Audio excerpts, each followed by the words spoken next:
almost touch. There's three trucks battle for the lead as they come up on a couple lap trucks.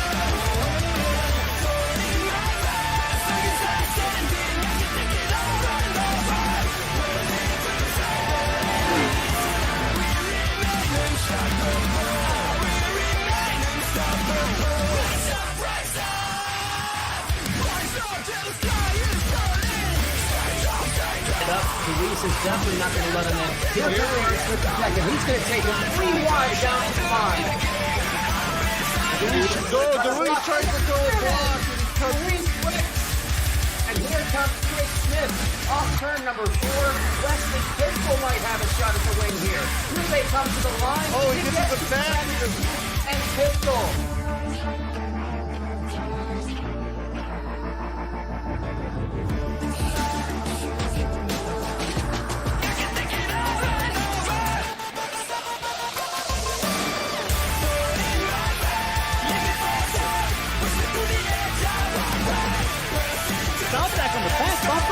Of James Ray there, desperate for a win, desperate to get back into the championship. Oh, he gives him the bumper. Evan Piet is going to come through to win it.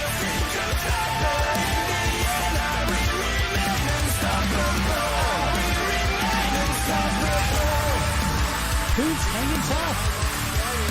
Oh, Jones is loose. He's going to drive up into him. Can Coots hang on to it off the corner? Coots gets it.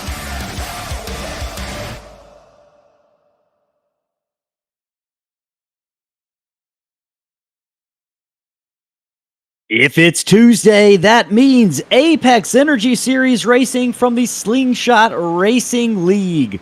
Welcome, race fans. I'm Ellis Thomas, joined in the booth tonight by Chris Smith. We're bringing you live racing action in the Xfinity B-Class cars for one final time this season from Homestead Miami Speedway for the UD Awards Championship 200.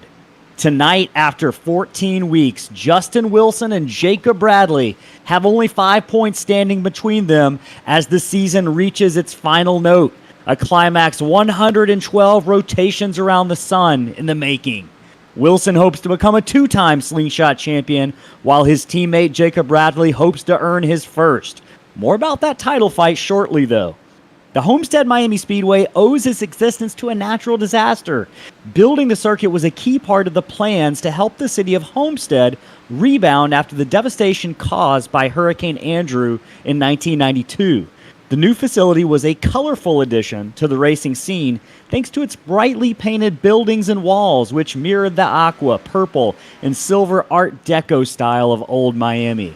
But there was a significant problem. The racing, in truth, wasn't very good. The Indianapolis-style four-cornered layout didn't scale well down to Homestead's smaller size. Instead, the sharp, flat turns and aprons made passing difficult and lowered the overall speed. Engineers scrambled to reconfigure the track to a more oval-like layout, but not even that would be enough to take the racing to the next level. However, in 2003, the second major rebuilding program of the oval commenced with a $12 million rebanking project that transformed the track from a flat 6 degrees to a computer-designed 18 to 20 degree variable banking system in the turns. That reprofile turned the track into an iconic marker on the NASCAR schedule where the bravest can rip the wall, as they say, at nearly 200 miles an hour, just inches away from concrete and steel. Chris, there are over 1,000 palm trees on the grounds of Homestead Miami Speedway. That's your fun fact for tonight. But there are only 2 drivers that can win the Apex Energy Series Championship trophy from UD Awards. We've been racing for 14 weeks, and it all comes down to 5 points for these drivers as they vie for a championship. How are they going to outlast the rest of the competition and claim that cup tonight? It's going to be difficult. There's a lot of unknowns coming into tonight. One thing that you're going to hear us mention all night tonight is the oval refresh. With this new update that iRacing has pushed out, it's made the track react differently to the cars. We're going to be talking about it all night. More rubber is being laid down as this practice session goes on. So drivers are going to have their hands full tonight, and they're going to have to adapt to those changing track conditions. We're going to watch both the lanes, the top and the bottom, to see how they progress throughout the night. and when one of them gets fast and when one of them slows down. It's going to be an interesting race for sure. Going to be a great race, and we're going to touch back on this championship battle. I want to quickly take a look at some of the stats for this season. We're going to hear from both Jacob Bradley and Justin Wilson in a moment, but to show you why these guys are the top two in points and why it's so close, you can see the stats. Jacob Bradley with 3 wins, Justin Wilson with 5. They've kind of parried back and forth on their top 5s and top 10s, and they both got 4 poles, so they're used to starting up front. We're going to go ahead and quickly bring in Jacob Bradley, who is second place in the points right now, for a quick word before qualifying. So, Jacob Bradley, this is Ellis and Chris in the Slingshot broadcast booth. You got a copy? Yeah, I got you guys. All right, man. We're not going to keep you for too long because we know you got some business to take care of. Started out the season in dominant fashion, but we saw kind of a lull until you regained a little bit of momentum late in the season. You had some bad luck. What do you have to do to go out there and win that championship tonight? What's your number one piece of the strategy? It's really just executing. We got to execute today. I know Justin doesn't really like this place, and I know that I'm not too bad at it, so I just got to go out there and try and run my best laps, put myself in position to lead a lot, and put myself in front of the crowd today. Are you concerned about the tire rubber buildup over the course of the race impacting kind of your chances? I'm a little bit worried about how the lines are going to shift. The track has already really dramatically changed. Track slowed down like a good quarter of a second from when we first posted our practice times. And now it's just going to be a game of who can figure out which line's the fastest first. Awesome, man. We'll be looking to see what you do out on track, and good luck out there. We're going to talk to your teammate here in just a moment. Thank you guys. All right, so that was Jacob Bradley. Now we're going to hear from Justin Wilson, the title leader right now, headed into this final race of the season. Justin Wilson, this is Ellis and Chris in the Slingshot broadcast booth. You got a copy? Yeah, I got a copy.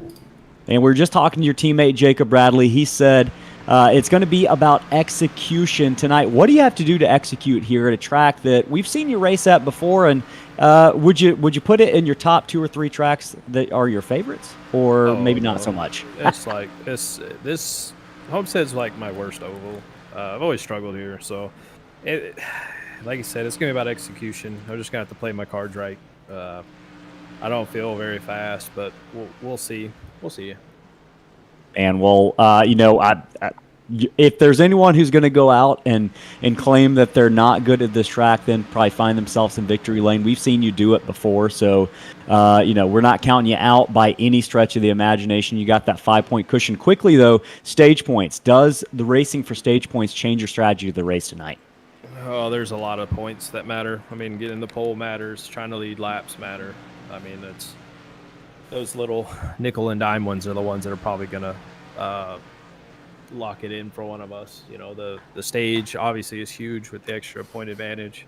The pole is going to be a big one, trying to get the pole position. I've been trying to practice hot lapping. So we'll see. I mean, it's going to be close. It's just really going to come down to, on my side, it's going to come down to a little bit of luck. Well, you've had luck on your side before, so definitely not out of it tonight. You are the points leader, and hey, man, you got 45 seconds till you go out there and make one of the most important laps of the night. Good luck, Justin Wilson. We'll talk to you hopefully at the end of the race. Hopefully, man. Adios. All right, so you heard from your top 2 championship contenders tonight. Justin Wilson is your points leader. Jacob Bradley is just 5 points back. Chris, we talked about the numbers earlier. Is there someone who you feel like might have a slight advantage headed into tonight? Well, just by listening to their words right there, I feel like Jacob Bradley is probably a little bit more confident about his chances tonight. We've heard Justin Wilson talk about how this is not one of his favorite tracks for a few weeks now, so it's almost like he's been dreading this night. And but I will say that Justin can be a little bit pessimistic sometimes, I think. So I wouldn't be a bit surprised to see him pull out a victory tonight. Justin Or Jacob Wilson Bradley, has for that matter. domestic. Yeah. Nah. Either one of these guys have a chance. And hey, speaking of chances, did you guess there'd be a chance at hearing the national anthem tonight? Go ahead, everybody rise to your feet. Remove your caps for everyone's favorite slingshot racing pre-race tradition, the national anthem. We'll be back on the other end of this.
All right, we are back here from Homestead Miami Speedway Championship finale night with the UD Awards 200 for the Apex Energy Series. We are about 2 minutes into qualifying right now.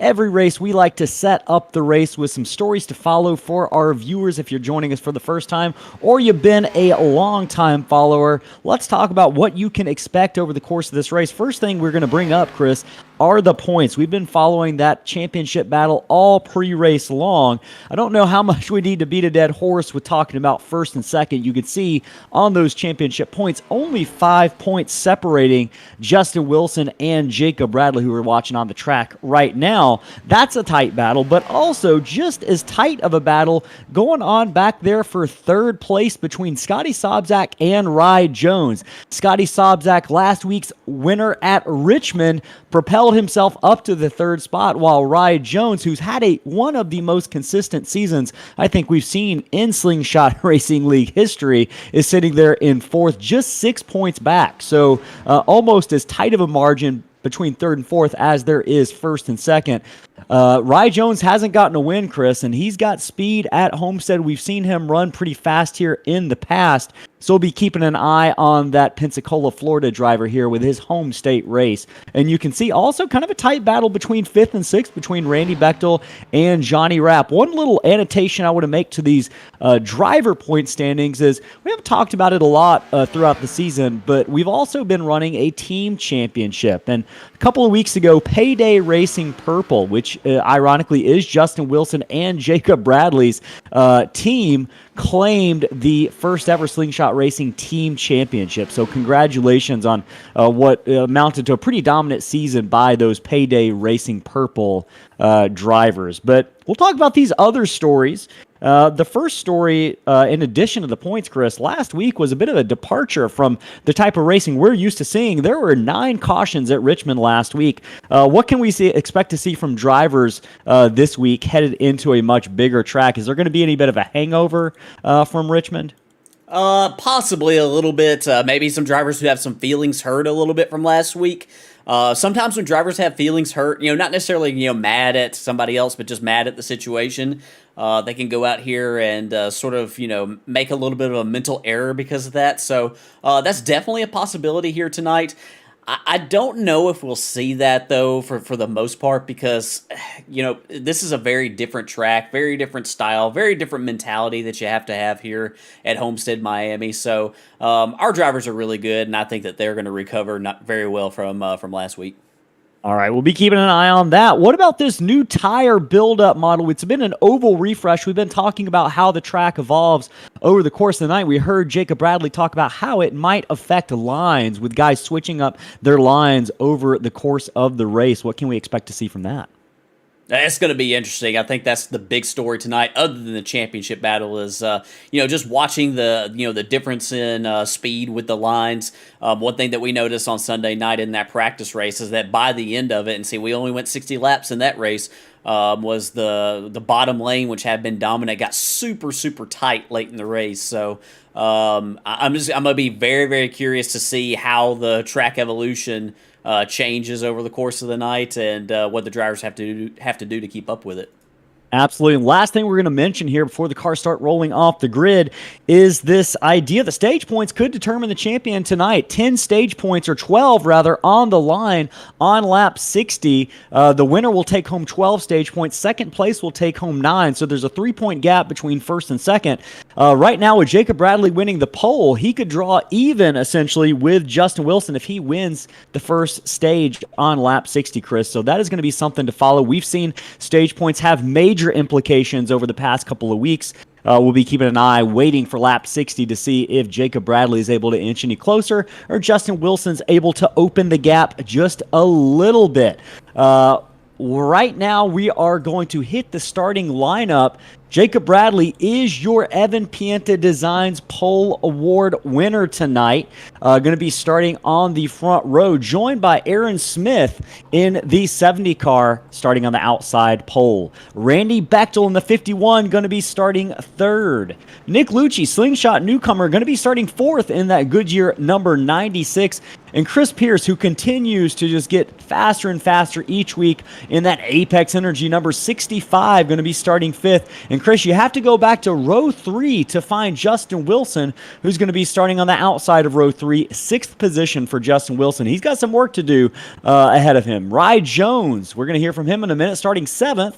James Ledford, great qualifying start for that number 48 car in the 8th position. Scotty Sobzak going to be starting 9th, followed by Evan Pienta starting 10th. Evan Pienta finished 5th last week at Richmond. Patrick Colby starting 11th. And Chris, fun fact about Patrick, the last 2 seasons, last truck season and the late model series this summer, he took home the victory in the final race of the season. So Patrick Colby starting 11th, going to be looking to continue that fun streak tonight. Ryan Hinkle, great qualifying effort in 12th.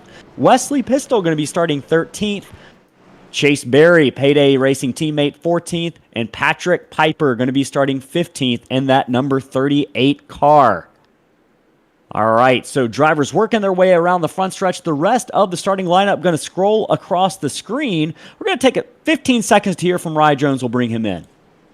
Rye Jones, we're not going to keep you very long at all. Congratulations, good starting spot, 7th tonight. What are you going to have to do to stay out of trouble early on? What do you expect this track to be like on the first couple of laps? Honestly, just looking to take care of what we got. Definitely wears the tires a lot, and just wanted to get on here to say thank you guys so much for everything you do, and thanks to my teammates and everything, and I hope everybody has a good time watching the show. Absolutely. We'll be keeping an eye on that number 91 out there. Good luck tonight, Florida driver Rye Jones. All right, so you've heard from some drivers before the race starts tonight, all focused on Jacob Bradley and Justin Wilson. We'll try to cover the action the rest of the way through the field. Let us know in the chat who you want to hear from in terms of driver updates. We've got a lot to cover tonight. Right now, drivers working their way through turns 3 and 4, getting ready, I believe, to take the final green flag of the Apex Energy Series season. 15 races culminating in a championship battle. Pace car peels off. Jacob Bradley leading him to the line. Green flag is out. Bradley crosses the line, going to head down into turn 1. He's got that bright yellow car of Aaron Smith to his outside. He's got Randy Bechtel, his teammate, right behind him. 3 wide, meanwhile, about 8th through the field. James Ledford loose into Patrick Colby. Are they going to save it? No, Ledford gets into Colby. They hit the turn 2 wall. Several cars careening off of each other down into turn number 2. Down the back straightaway. Caution out. First lap. Yeah, I think Tony Caputo was caught up in this as well in the aftermath. go back and we'll see what happened right here between the 48 and the number 9. Oh, man, a lot of damage to James Ledford's car. It's like Tony Caputo, Patrick Colby, Patrick O'Toole narrowly avoiding that.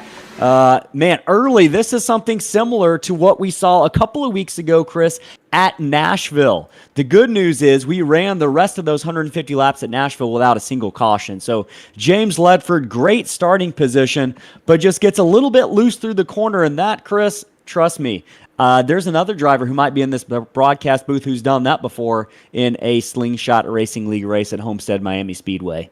Yeah, it's tough here. It's really, really tough. You see Tony Caputo, he was sideways as well. Yeah, nice job. You mentioned it. Patrick O'Toole, nice job navigating his way through there in that Kellogg's Miami Vice paint scheme. Looks really, really good. Yeah, we'll go back and we'll actually follow right on board with James Ledford right here. So you can see his hands and you can just watch how quickly it can snap around on you.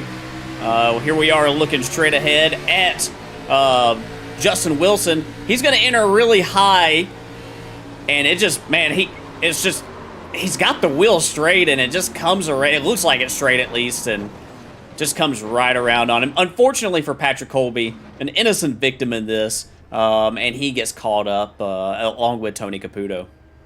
Yeah, hopefully Patrick Colby can continue, maybe get a little bit of that damage repaired. We talked about his streak of winning closing races to these past couple of seasons. I don't think that's going to continue tonight, but hopefully he can get back on the track and get a good finish. I think James Ledford, Tony Caputo are going to take the worst of that. Looks like most drivers, Chris, are going to stay out. Several drivers, though, back. The first driver really to pit, interestingly here, was Aaron Smith in the number 70. He was in second place.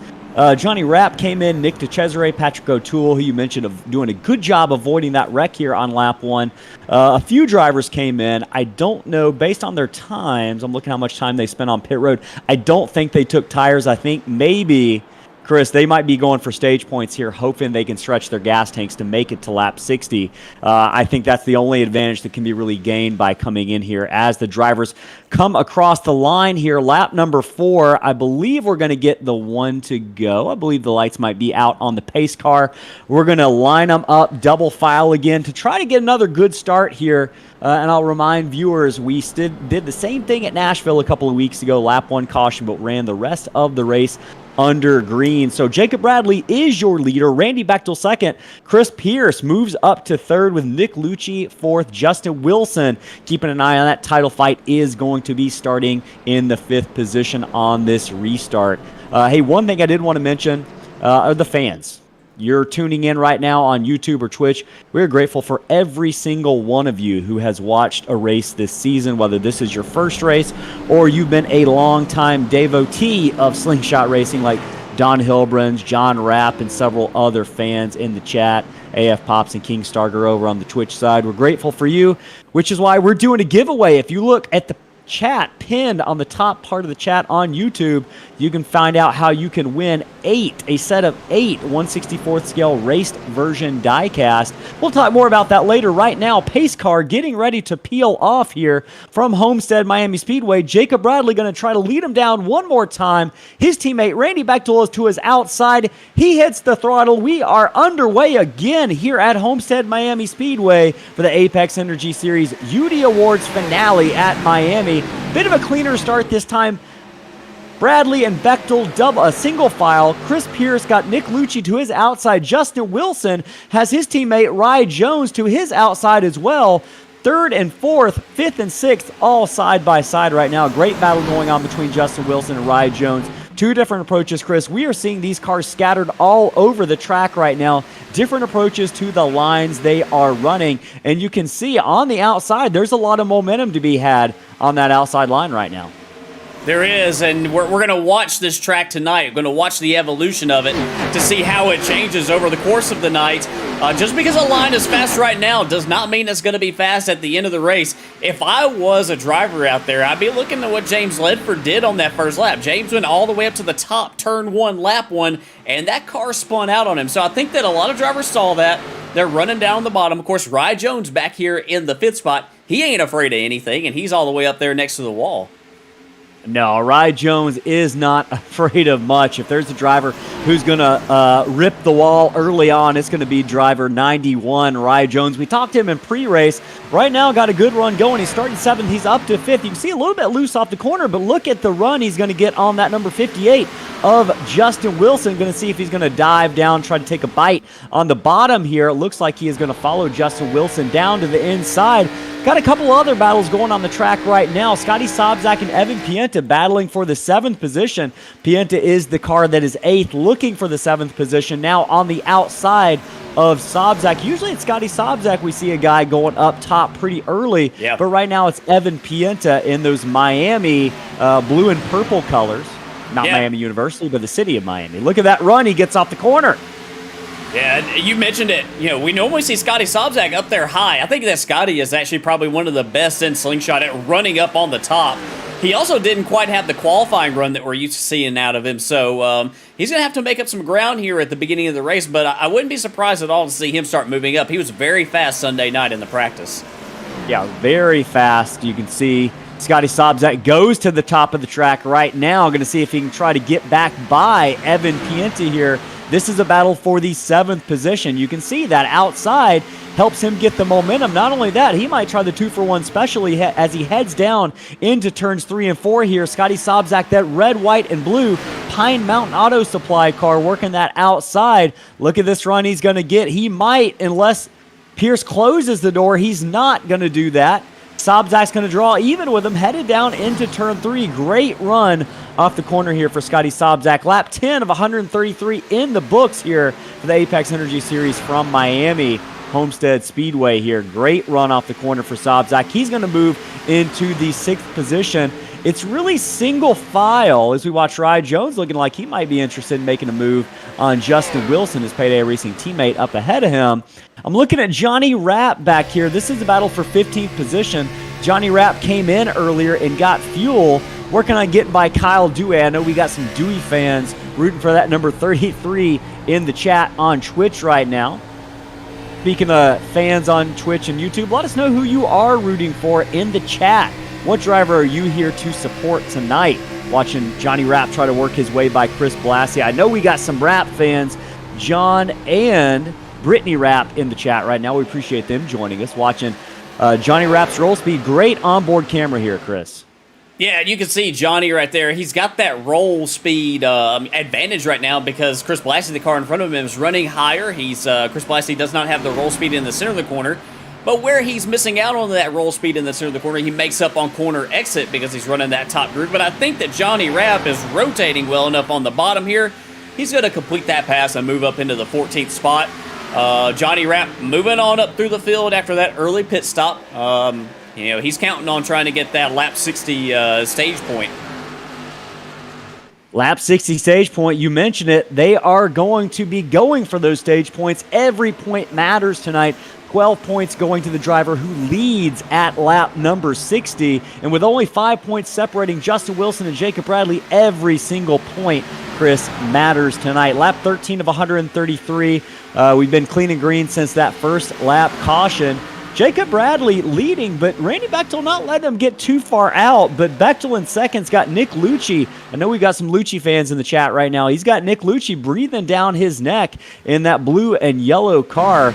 Randy Bechtel, Chris, we've seen him just getting hotter and hotter, faster and faster all season long. He's had a string of bad luck about the midway point of the season. But since then, he's really come on. And Randy Bechtel having a good run tonight. I think he would like to be in victory lane and close out the season with a win. He's remained winless this season. That's not something we're used to seeing from Randy Bechtel. Yeah, not at all. And I wouldn't be surprised at all to see Randy pull out a victory tonight. I feel like this track is, a track that really suits him well. I wouldn't be surprised at all to see him, pull it into victory lane at the end of the night tonight. Also wouldn't be surprised if this driver right here in the 96, Nick Lucci, did as well. Nick won the practice race on Sunday night. He was super, super fast in that race, and he's showing that was no fluke at all. He has got the speed. I also noticed that he could run any line he really wanted to run on Sunday night. He could, he was fast up on the wall. He was fast down here on the bottom. So that's a driver that we're going to keep our eye on tonight. Hey, real good battle going on for the 8th, 9th, and 10th position. Speaking of drivers who were in that practice race the other night, Evan Pienta, Chris Pierce, Chase Berry. They've sorted out now since I found him on the track. Right now, Chris Pierce trying to duck underneath Chase Berry in that number 65 Apex Energy machine, but they were having at it for a lap or two, going 3 wide at one point. And man, look at those purple and blue colors, Chris. We've got some Miami Vice inspired paint schemes tonight. I know those are 2 of them, Evan Pienta and Chase Berry, who almost gets in the wall right there as Chris Pierce continues to work underneath him. Chris Pierce also got a little touch of purple on that Apex Energy machine tonight in the spirit of Miami.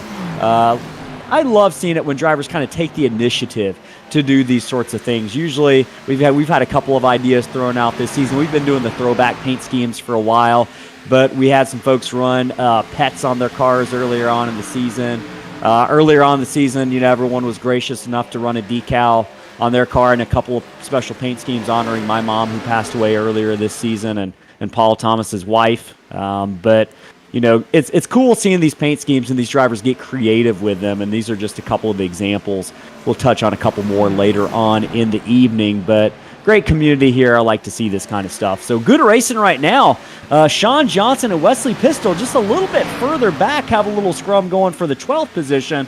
Sean Johnson's going to be on the inside. Looks like he's losing a little bit of ground to Wesley Pistol and Johnny Rapp, who are working their way by on the outside. But Johnny Rapp going to go low on Wesley Pistol here, who's got Patrick Piper in that number 38 right in front of him. Is Johnny Rapp going to be able to capitalize on using that 38 as a pick?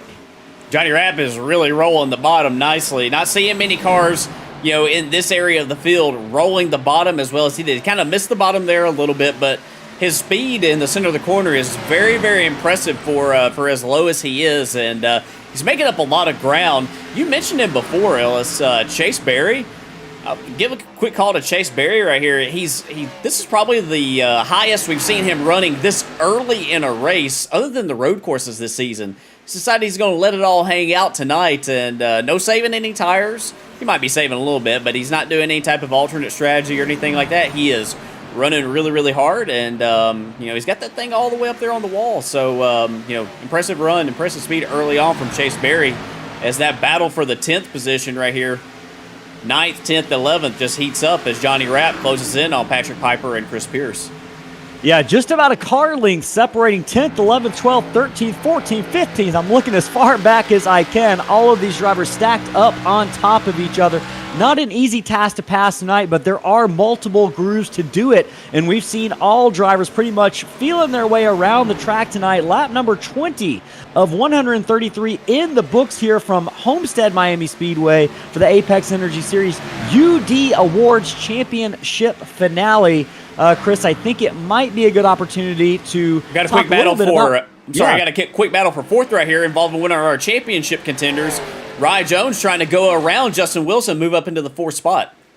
Yeah, good eye. Justin Wilson working that outside line. Rye Jones on the inside. Wilson's going to maintain the 4th position right now. Looks like Rye Jones is going to follow him up into that outside line, ripping the wall, as they say, in turns 1 and 2.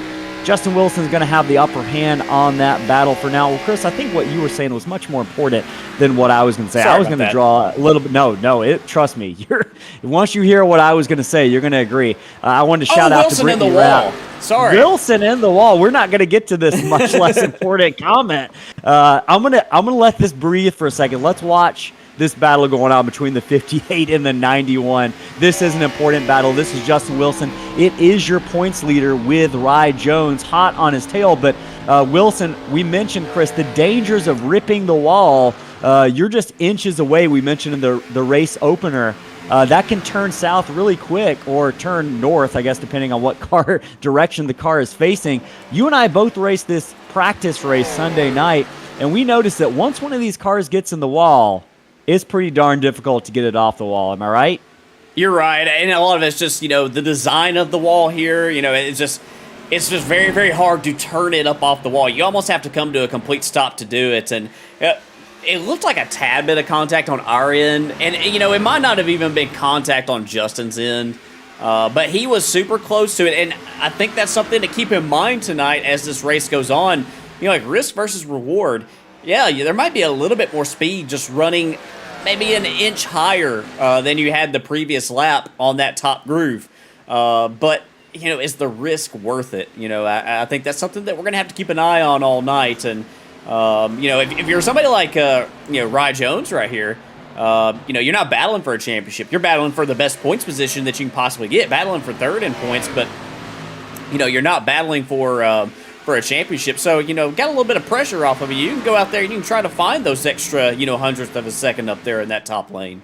Yeah, you can run a little bit of a different race without worrying whether or not you're going to blow your chances at a championship. So Justin Wilson right now with a lot of pressure on him. Rye Jones continues to work that outside like you mentioned, and he is not letting Justin Wilson get away. Chris, I'm going to go ahead and quickly say it. I'm going to shout out to Brittany Rapp. She says, our two cats are with us tonight. My dad's cat who just turned 14, Buddy, the Buddy as he's called. Happy birthday to Buddy. And their 9-year-old black cat, Ellie. Y'all know I love cats. We've got 4 of our own, so shout out to Brittany Rapp for bringing up the cats in the chat. Hopefully the Buddy had a great birthday, and let us know, who are you watching the race with? Are you watching by yourself? You got friends? Is there a watch party going on? Let us know in the chat right now as we continue to check in on some of these drivers. Let us know who you're rooting for also and who you want to hear an update from later in the race. I am watching an interesting battle right now between Ryan Hinkle and Wesley Pistol. They're coming up on Johnny Rapp. This is a battle for 10th position. Chris, Ryan Hinkle running some fast laps. That last lap, he was as fast, essentially, as Jacob Bradley and Randy Bechtel, the 2 lead cars. So that number 19 Pavlaki car of Ryan Hinkle showing some real speed. We've seen some flashes of greatness from him earlier in the season, and we're getting a little bit more of that tonight here at Miami. Yeah, let's think back to that Las Vegas race. I think that was the race where he qualified for the Dash for Cash. I remember specifically that night, Ryan Hinkle was one of the fastest cars, arguably the fastest car on a long run in that race. So I'm not surprised at all to see him, as this run progresses right here, moving up. And, he's closing in on these guys in front of him, running some really fast laps. So, Ryan Hinkle's got to figure it out on the long run tonight. How much does this new tire rubber kind of refresh, where the rubber's being laid down on the track a little bit more accurately, how much does that impact short run versus long run speeds, or does it not impact it at all? I think it does impact it. I think that, some of the same practices that were working for you before still do work, roll speed on corner entry, how aggressive you are getting back to the throttle, your brake bias, all those things, how much wheel you're putting into it, and are you jerking the wheel when you put, that steering input into it. I think all those things still matter, but I think that you have to be more cognizant. You got to be more aware of, where all the other cars are around you on the track, as far as, what lines they're running, what the track actually looks like. If you're able to turn the graphics up on your computer, and as I say that, I focus in on Aaron Smith right here. He can now do that because he's capable of doing that these days. But yeah, you have to be aware of those things now, and I think the trick tonight is going to be who can be the first one to switch lanes when another lane starts to demonstrate that it has speed. If you can be the first one to do it, you can have a significant advantage for a couple laps and gain a ton of ground. Absolutely. And we saw Ryan Hinkle engaged in a little battle there. He's pulled away about 4 or 5 car lengths on Johnny Rapp, Wesley Pistol, and Aaron Smith. This is a battle for the 11th position. We watched Pistol work the inside line underneath Johnny Rapp, who's ripping that wall. He's got Aaron Smith, slingshot champion, right behind him. 2-time slingshot champion Aaron Smith doing a real good job. Actually, is Aaron Smith only a single-time slingshot champion? Did I make that up? He's a 2-time. 2-time, okay. Yep. Well, I didn't want to give extra credit, and I didn't want to give under credit. So, he's a next gen and a Gen 4 champion. That's what I was thinking. Aaron Smith doing a real good job there. He pitted early. I think he was maybe going for a little bit of extra gas to try to make it to lap 60. We're about 29 laps away from that lap 60 stage point marker. I see another little battle going on back here between, looks like Patrick O'Toole, Patrick Colby, and Dan Rowe. This is going on for the 21st position. Patrick Colby done a good job of getting that damage fixed. And, man, this is another good-looking paint scheme right behind him. Patrick O'Toole, the other Patrick. We've got 3 Patricks in the field tonight. We see him losing a little bit of ground, sliding up the track a little bit. and he's got Dan Rowe working behind him. But look at that. That is a great-looking purple, black, and aqua Kellogg's car inspired by those Miami colors.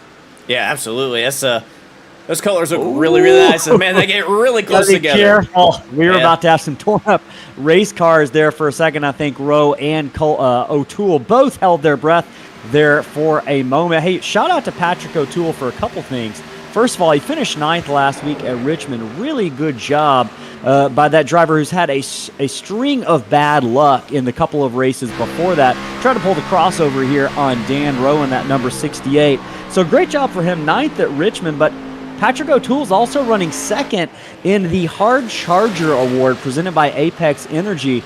And just a quick word about what that Hard Charger Award is.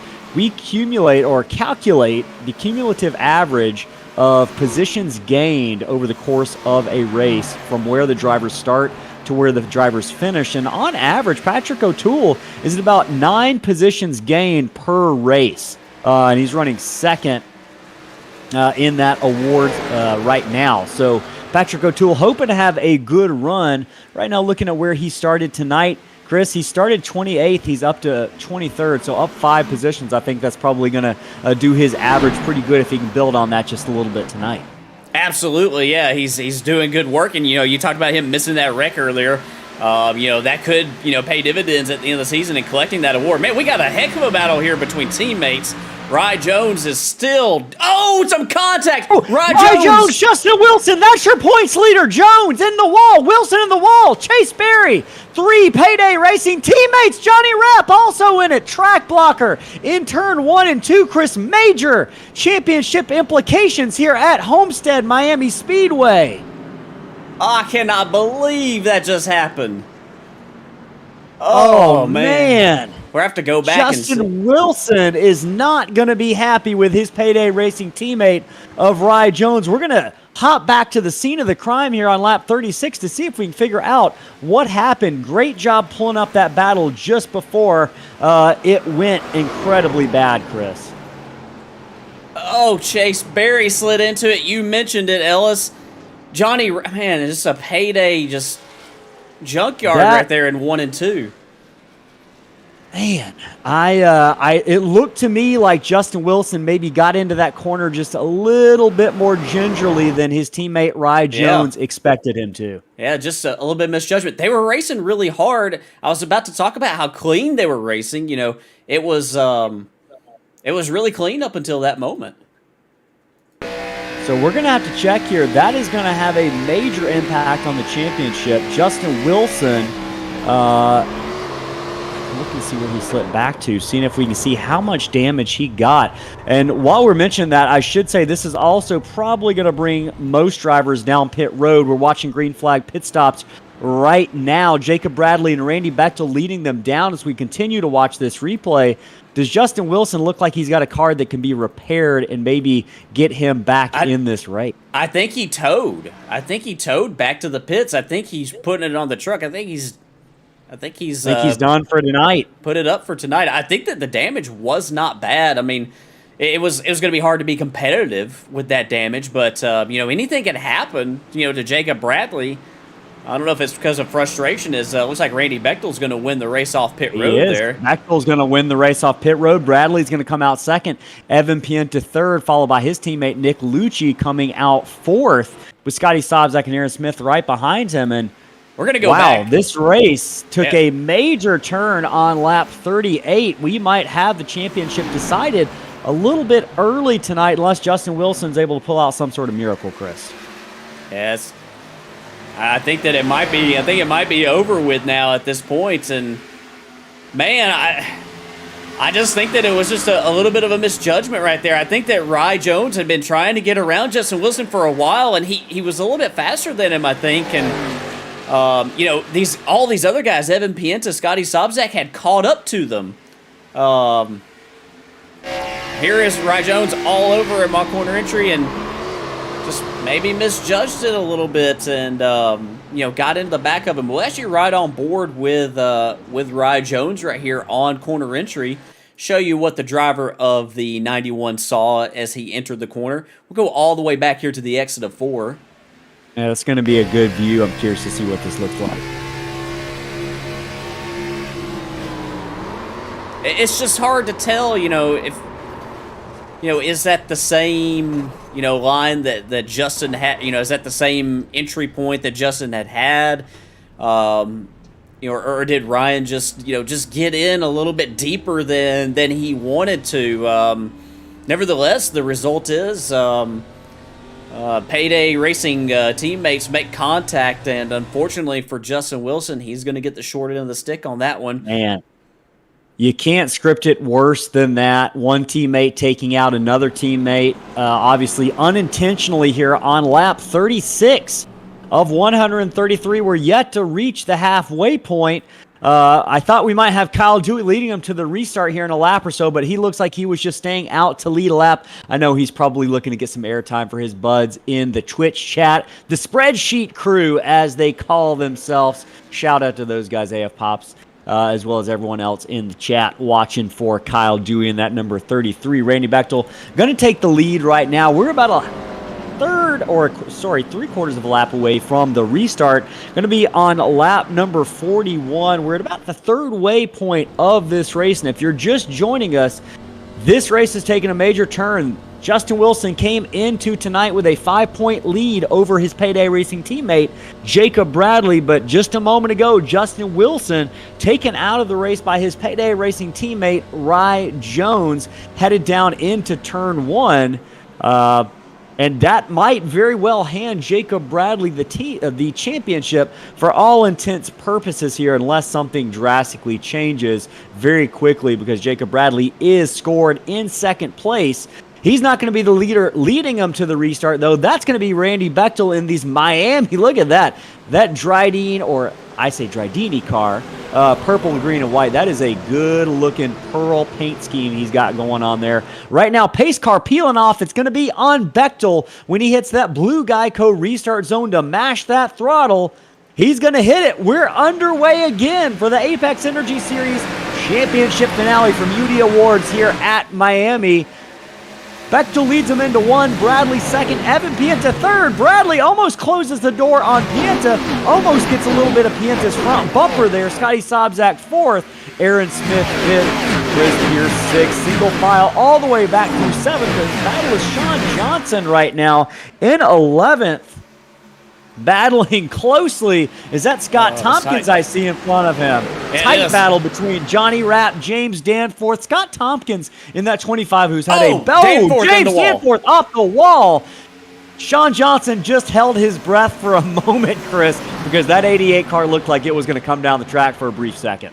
It did, and it made Sean Johnson loose on entry right there to 1. He gathers it up, though, and yeah, we'll keep an eye on the 25 right there, Scott Tompkins. Haven't seen him up near the front tonight because he started back in 22nd, so he's working his way up through the field right here. Johnny Rapp, the damage on his car doesn't seem to be too significant, as he's still got a lot of speed and is making the high line work right here. Going to get a run on Evan Pienta. If there is one bright moment of that wreck right there, is that Johnny Rapp didn't get too much damage for Payday Racing and is able to continue. Yeah, that was a track blocker that saw several Payday Racing teammates kind of slide in. Chase Berry, one of those. Johnny Rapp did a good job of minimizing the damage, so to speak, riding that outside line right now. But that battle's still going on back there for the 8th, 9th, 10th position. A couple of Pawlowski cars. Ryan Hinkle loose. He's going to open the bottom for James Danforth. It looks like Danforth's going to take him 3 wide. He's going to think better of it. Headed down into turn 1. He cuts Ryan Hinkle a break. Sean Johnson, James Danforth battling it out. This is battle for the 11th position. They've got Chris Blassie as well as Dan Rowe right behind them. Scotty Tompkins and Chris Pierce right now, 7th and 8th. Tompkins is on a tear, Chris. You mentioned he started 22nd. He's up to 7th, 15 positions on the night for the driver of that number 25 car, who hasn't finished a race in the past couple of weeks, looking to improve that unfortunate streak tonight in the conclusion of the Apex Energy Series season for Slingshot Racing League. Yeah, we saw him in his opening race for Slingshot Racing. Sean Johnson actually finished in the top 10, so looking to end on that. Oh, Chris Blassie making an aggressive move to the inside. 3 wide on Sean Johnson, and Ryan Hinkle to the inside is Blassie going to be able to hold it down there. Ryan Hinkle gives them a lot of room up top. He's got Nick Lucci who's going to be working his outside. Ryan Hinkle's going to find himself in the middle of the sandwich. Dan Rowe down to the inside. Hinkle gathers it back up. Both of those teammates end up being okay, Chris, but we mentioned it. 3 wide can be tricky. It can. We're going to go back and we're going to watch right here. Dan Rowe made a nice, both he and Hinkle both made nice saves. A little bit of a wrinkle to the right front of Dan Rowe's car, but I think he's going to be okay. Looks like that number 68 car going to live to fight another day. Looking at other close battles, I don't know. This battle is not settled down. Scott Tompkins, Chris Pierce, both creeping up on the back bumper of Aaron Smith in that number 70, Chris. Running 6th, not as far up the front where we're used to see Aaron Smith running. He's making a couple of one-off starts this season. Shout out to Aaron on the broadcast because he's done a great job of providing track guide videos for each track we visited, really the final 2/3 of this season. You can check those out on our YouTube channel. Right now there's a playlist of Xfinity V-Car track guide tutorials if you're looking how to get around these tracks from a former Slingshot Racing champion. So shout out to Aaron Smith and that number 70 for making those possible each week. James Danforth and Nick Lucci. This is a battle going on for the 10th position. Lucci in that blue and yellow car to the outside. James Danforth in the black and yellow car to the inside. Looks like Lucci is going to get the momentum off the corner, but he's got the pick of Patrick Piper. Is he going to try to thread the needle? Lucci does it, headed down into turn 3 and 4. Is he going to slide back up in front of Piper? Will Piper be able to... Oh boy, I thought Lucci might slide back up in front of that 38, but he's going to keep that car down the track. Piper's going to be to his outside. This is a battle for the 10th, now 9th position between Lucci and Piper. Lucci going to try to gain a spot on Chris Pierce there. That was that was close right there between the 65 and the 96, but it's a lot of tight racing back here just outside the top 10. Yeah, very tight racing. It's tight racing battle for the lead right now, Chris. Evan Pienta and Randy Bechtel.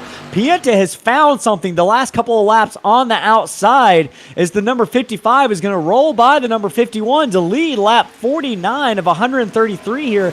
Just about 11 laps away from the stage break, and while those points are still important, don't forget we've got the battle for 3rd going on between Scotty Sobczak and Rye Jones, but I think Scotty Sobczak's going to win that as Rye Jones was involved in that lap 36 incident with points leader Justin Wilson. So looks like there's going to be some moving, shaking going on in the points tonight. Randy Bechtel looking to work his way up in the points as well. He's put together a pretty good string of consistent finishes the last several weeks. I know he had some trouble at Richmond in the closing laps, still managed to finish 11th, but Randy really doing a great job tonight, Chris. You have to go back to 3rd place to find Jacob Bradley because Evan Pienta has found some speed on that outside line, ripping the fence the past couple of laps. Yeah, we were talking about it earlier. If you can be the driver to switch the lanes and find the speed in that lane, before everybody else, you're going to have, a little bit of an advantage. I don't know if we're quite there at this point. Like, I don't think that, it was like a huge, significant advantage.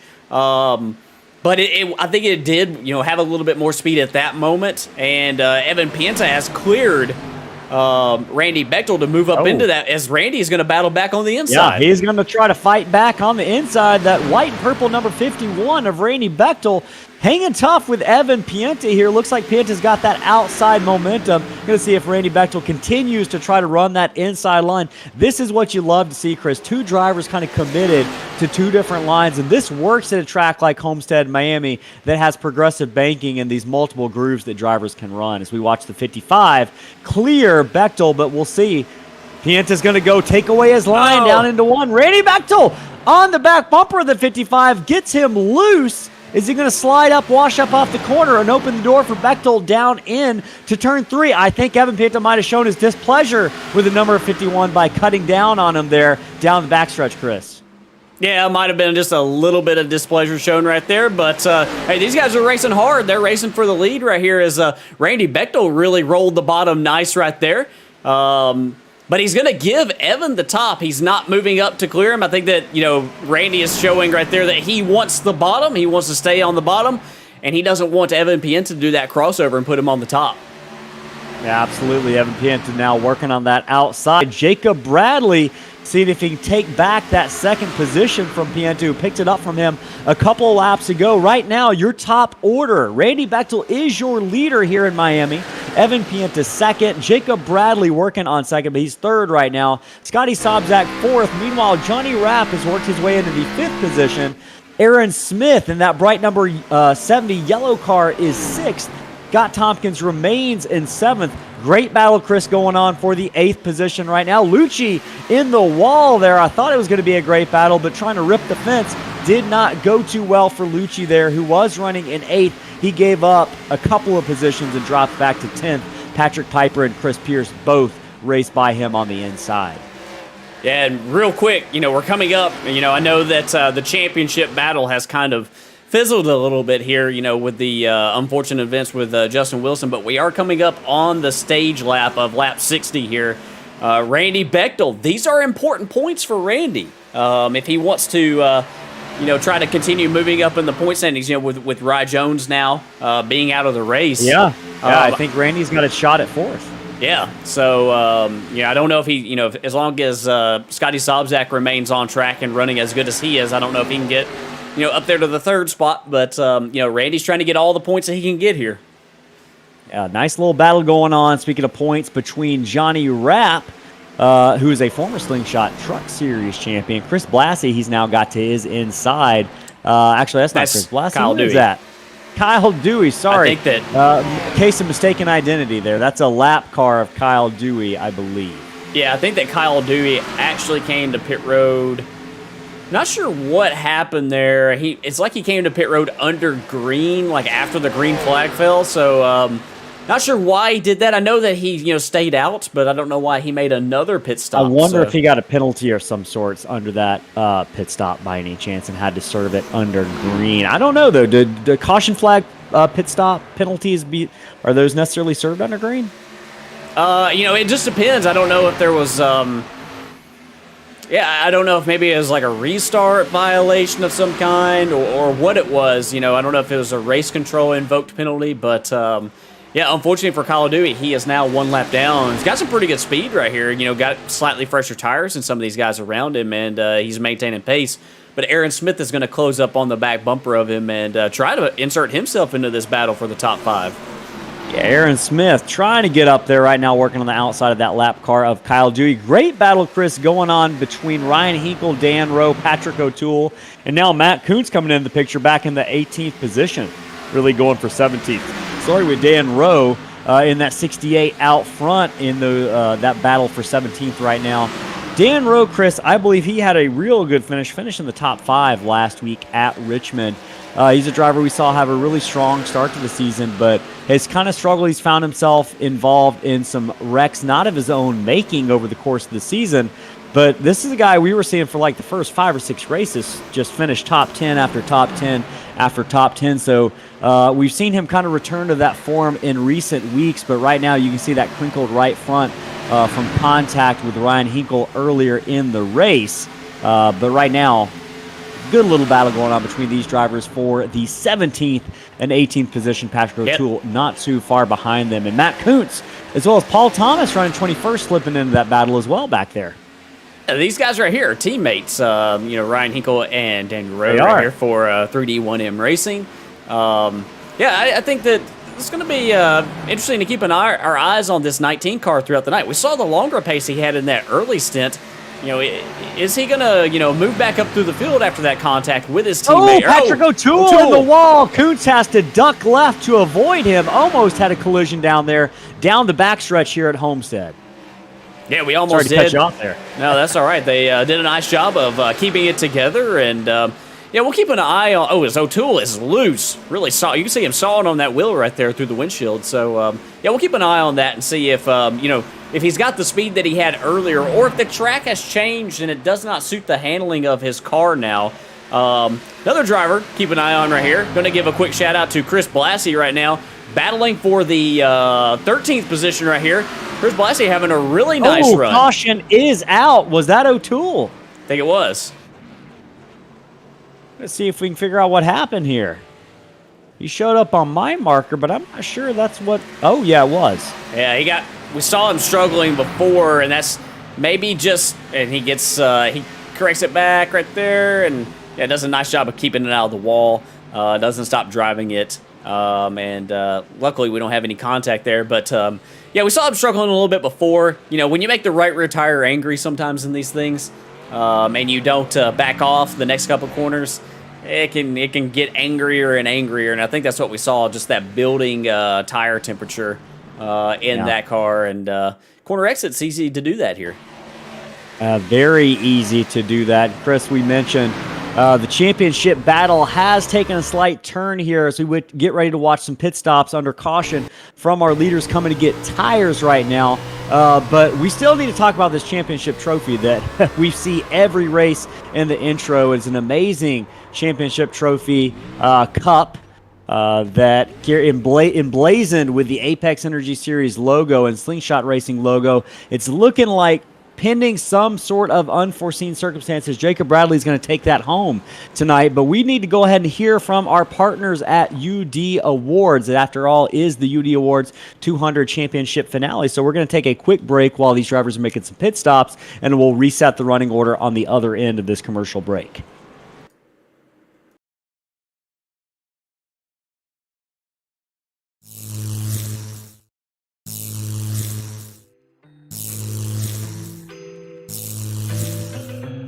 How do we get these one-of-a-kind amazing trophies?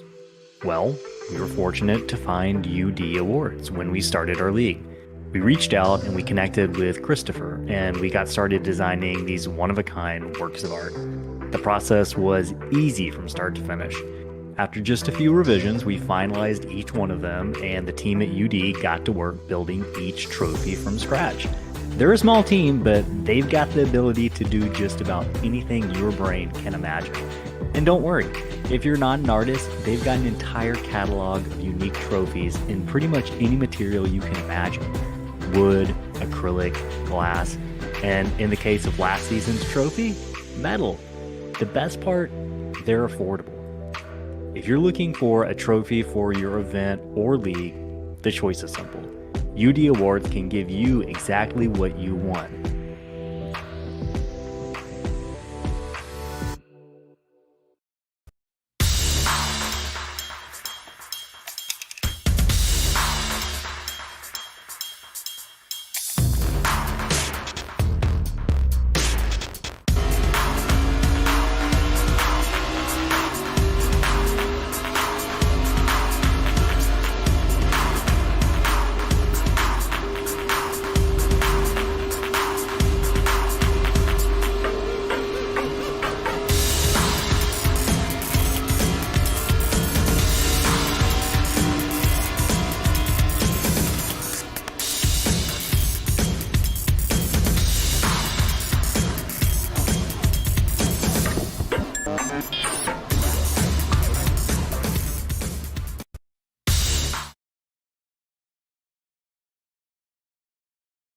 We are back here from Homestead Miami Speedway. I'm Ellis Thomas, joined in the booth tonight by Chris Smith for the Apex Energy Series. You just heard from two of our presenting partners, UD Awards, who have made that beautiful championship trophy you saw in the ad, and also Apex Energy, our title sponsor.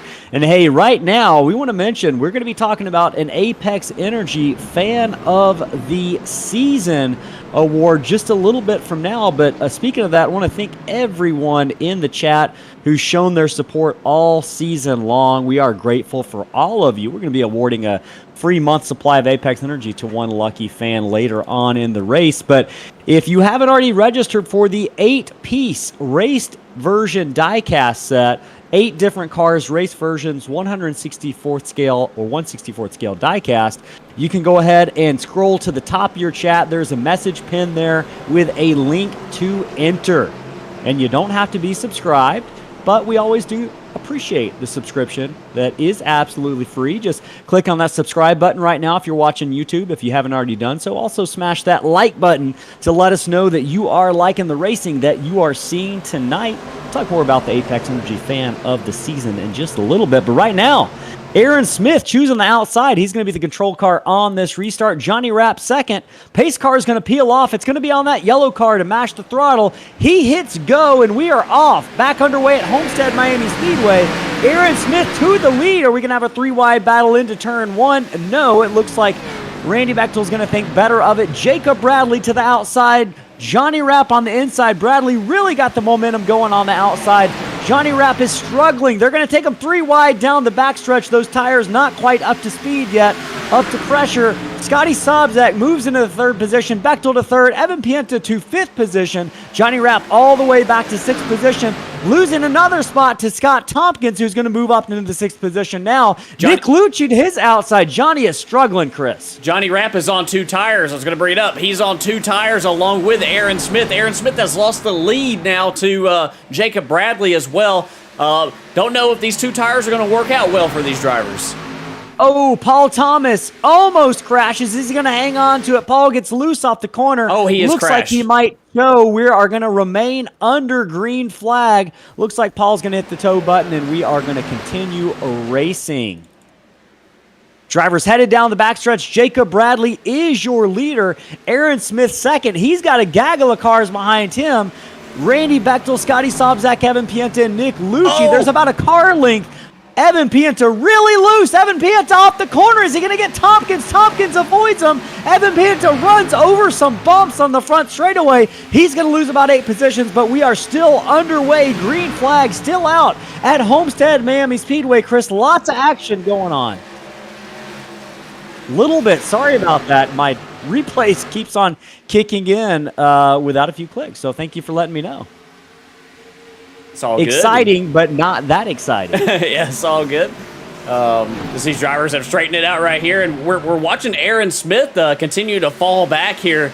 Aaron decided to take 2 tires along with Johnny Rapp, and both these guys are struggling right now. Aaron Smith is like, he's dropped an anchor in that 70 car. We saw him with speed at the end of the run, but 2 tires are not working out for him here. No, I think everyone's probably learned an important lesson for the final 63 laps of this race, and it is that 2 tires probably not the answer for more than a lap or 2, because you've seen several drivers drop like rocks, as you just mentioned. Evan Pienta, one of those drivers who really struggled off the corner, got loose, almost crashed going back underneath Aaron Smith, to show you just how bad those tires are creating a problem for Aaron Smith right now. Lap 71 of 133. Jacob Bradley is your leader, but the battle for second is heating up. Scotty Sobczak, Randy Bechtel, and Nick Lucci have about a car length separating each one of them. Scotty Sobczak going to get out to about 3 car lengths here. Randy Bechtel going to close it as he works down to the inside. Bechtel really loose. Nick Lucci going to close in on that number 51 car. Yeah, he is, and Randy Bechtel's not letting Scotty Sobczak get away. He's got a lot of speed tonight. He has a lot of speed. Randy Bechtel, one of the best races we've seen him put together past the halfway point here. He might be in contention to earn his first win of the season. Randy, that Pennsylvania driver, soft-spoken, but man, he is tenacious out on the racetrack, Chris. We've seen him be one of the only payday cars left on the track here after some carnage has taken these guys out earlier in the race. How about this battle for 10th between Chris Blassie and Lee Campbell? I was just about to mention that. C&L Racing teammates, the 15 and the 14, really wonderful story as we watch these guys race. These guys did not know each other, at least to my knowledge, for a couple of seasons ago. And they've run a couple of seasons. In the late model season, they found themselves running around each other a lot on the track. And they've actually formed a team this season. So they're in the same radio channel and everything, and really formed a great teammate relationship over the past couple of seasons in Slingshot Racing. So great to see both Chris and Lee having good runs here in the 10th and 11th position. Yeah, absolutely. And, those guys are having great runs tonight. They've dodged some of the chaos and stayed out of trouble, and they got some really good speed. And, we thought we might see something like this. Some drivers that we hadn't seen, battling up near the top 5, top 10 all season. They're up here in this because of the playing field being a little bit leveled at, or not really level, but just, a monkey wrench has been thrown into things a little bit with this oval refresh. everybody kind of restarts with a blank slate right here as, Scott Tompkins, this is another driver that we talked about earlier, starting deep in the field, has made his way up into the top 5. He's under a lot of pressure right now from James Danforth, who is another driver who's having a great run tonight. Yeah, a couple of drivers, like you mentioned. Danforth a little bit loose off the corner, but a couple of drivers we're not used to seeing so far up the front, Chris. But hey, we've seen Scott Tompkins run fast multiple times this season. He took home a victory at Auto Club on fuel mileage, but Chris, he had speed all night long in that race. So I'm not really surprised to see him running up front or near the front here at a track where a lot of speed is required and as kind of a multiple groove racetrack as well. So Scott Tompkins, we mentioned it, he could be in the battle, in the thick of things here before the end of the race is over. I'm looking at lap times right now. Scott, one of the faster cars on the track. Jacob Bradley that time a little bit slower. Scotty Sobczak, Chris, has moved into second. And Sobczak is working that outside line. He's trying to go for that lead here on Jacob Bradley. I think he might be getting close here in the next couple of laps. If not, this time down the front straightaway, back straightaway rather, Scotty Sobczak going to take the inside line. Jacob Bradley's got a handful with Scotty on that inside. Jacob Bradley going to be ripping that fence on the outside as they come out of turn 4. Bradley's going to carry the momentum down the front stretch here on lap 77. He's going to have enough to clear Scotty Sobczak, but we'll see which line these drivers take headed down into turn number 1. It looks like they're both going with the outside. Does the 60 going up top and kind of taking away that line of the number 81 of Scotty Sobczak, how much does that affect the handling of that 81, Chris? Oh, it does. It does affect it significantly. It makes that car a little bit tighter, just makes it push a little bit. You get in the aero wash of that car, and you just lose a little bit of front downforce. Now, one thing I did notice on Sunday night when we raced with a lot of these guys was I didn't feel like it was as significant as it had been maybe in the past with this oval refresh, just because of the extra, what feels like extra grip in the track. You don't really feel that aero effect as much. And with these cars having a little bit less downforce, you automatically don't get it anyway. We see a couple different mentalities right here. Scotty Sobczak, we mentioned it, one of the best at working the top in all of Slingshot Racing League, while Jacob Bradley is trying to roll the bottom. And Nick Lucci right here, right behind them. This is about the point of the race on Sunday night where Nick Lucci was extremely fast. It was about lap 60. It was about 60 lap race. He was extremely fast at that point. So I'm not surprised at all to see him up here in the mix for the win. Yeah, doing a really good job. One of the things you mentioned that as the run goes on, as we watch a pass for the lead right now, Scotty Sobczak gets that run to the outside. He's going to rip that fence in 3 and 4 right now. Jacob Bradley on the inside. Can Scotty Sobczak carry the momentum to clear Bradley down the front straightaway? Coming to lap 81 here, just about 53 laps left. Scotty Sobczak, last week's winner at Richmond, goes to the lead once again. Did he get in the wall that time a little bit there? That is the danger of running that outside line so close. Jacob Bradley almost has enough space to clear Scotty Sobczak and cut in front of him, but he's going to think better of it. There's a bigger picture for Jacob Bradley right now. If you're just now joining us, Bradley came into this race 5 points underneath Justin Wilson for the championship, but on lap 36, things took a turn for Justin Wilson. Quite literally, got spun by his teammate Rye Jones, headed down into turn 1, taking him out of the race, essentially putting Jacob Bradley in a position to simply finish this race tonight and take home the championship. So Jacob Bradley really just kind of big picture racing here. I don't think he's going to let Scotty Sobczak kind of fluster him and make too much of a fuss about Scotty Sobczak leading a few laps here at the very least, Chris. Yeah, I don't think so either. And we'll actually look right here, a little bit of corner analysis compared to Scotty Sobczak.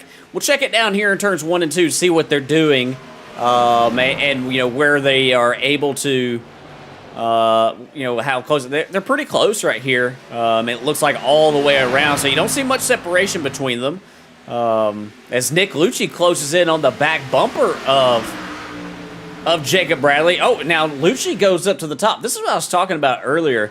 Lucci is not afraid to switch lanes. He's really fast in all the. I mean, really, we've seen all 3 of these guys up here in all of the lanes. They're all really good at running all over the track and adjusting to whatever the track is doing or whatever the competitors around them are doing. So they I'm not surprised at all to see them, to see these drivers up here battling it out top 3 right here. And Randy Bechtel not letting them get away. Nah, Randy is hanging tough back there in 4th position, just waiting to kind of capitalize on any mistakes by these drivers. And just look how close that 81 is to the wall as they head out of turn 4. Jacob Bradley about a car length back from the 81 of Scotty Sobczak. Nick Lucci the same distance back to Jacob Bradley. And you can mention that the difference in lines creates quite a bit of racing action. Jacob Bradley draws even with the left side of the 81 of Scotty Sobczak, but that 81's going to clear him off the corner down the back straightaway like a rocket ship shot out of a cannon. I know that's double metaphor there, but Scotty Sobczak really carried a lot of speed off those corners, Chris, as we watch Jacob Bradley try to hold off Nick Lucci while also trying to take the lead back from Scotty Sobczak. And I said, maybe I misjudged it. I thought Jacob Bradley was just going to take it easy, but you know what? He probably wants to win this race and the championship on the same night in kind of quintessential NASCAR Cup style fashion.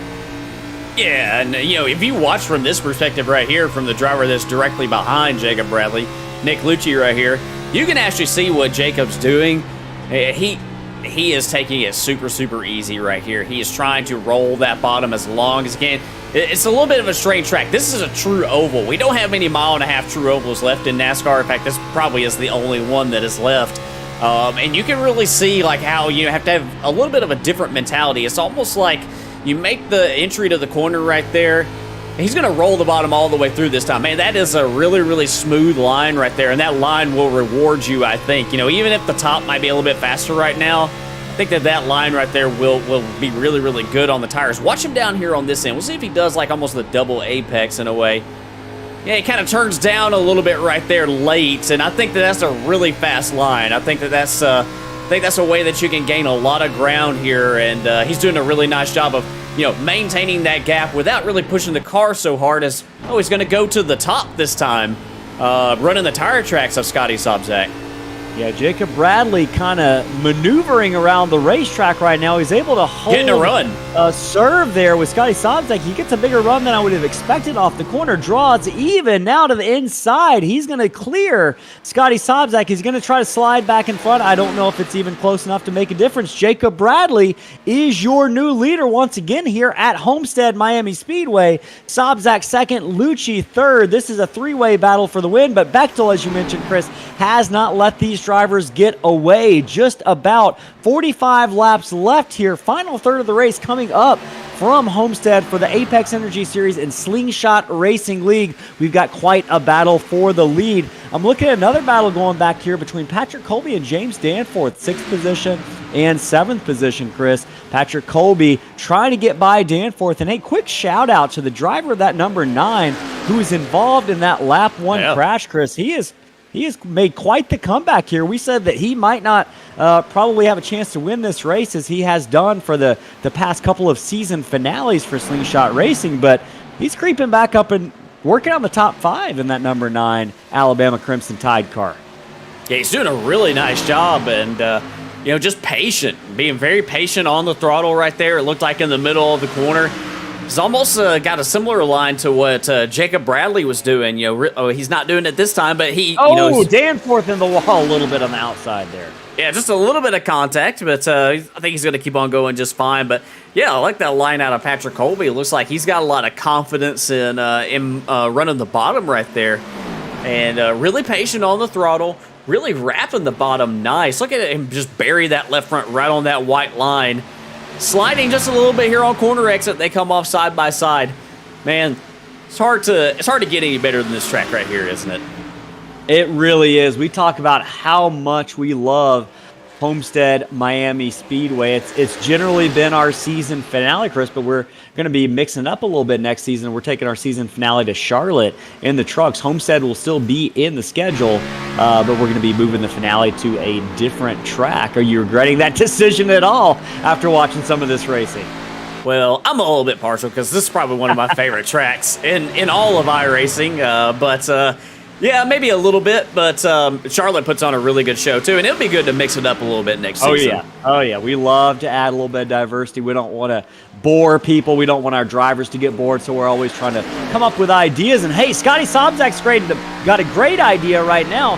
He's going back for second place on Nick Lucci. These drivers have been serving it back and forth towards each other the past several laps now on lap 93 of 133. This is a battle for the second position. Lucci on the outside. Oh. Sobczak contact off of 2 down the backstretch. Sobczak's going to lose a position. He might lose third place to Randy Bechtel, who's working that outside. That was a close call, Chris. It was. They were able to keep it straight, though, and yeah, it just looked like a little bit of like a push-loose effect right there on the 81. Shoved up into the 96 a little bit, but he tried to keep it off of him, turned the wheels hard left right there to get away. All that brought Randy Bechtel up here into this battle. I think that Randy has been saving just a little bit back behind these guys. He's been riding about 0.8 of a second off of third place. Yep. For the better part of this run right here, and now he's come on really, really fast here these last few laps. Yeah, I think Randy Bechtel has a win in sight tonight, Chris. He's been winless all season. This is probably the hungriest driver on track for a win. Not that all drivers aren't hungry, but Randy's been so close so many times this season. This is certainly one of the fastest hot rods we've seen him have all season.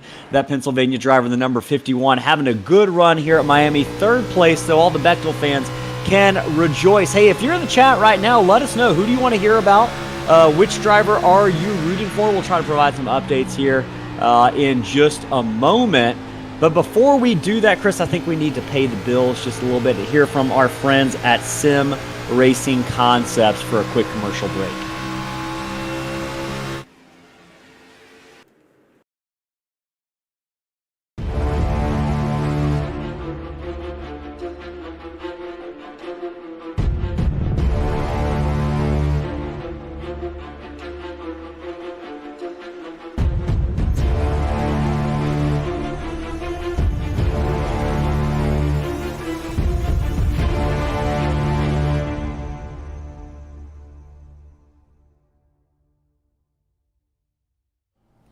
Are you looking for high-quality, affordable sim racing paint schemes and graphics? Then look no further than Evan at Evan Pienta Designs.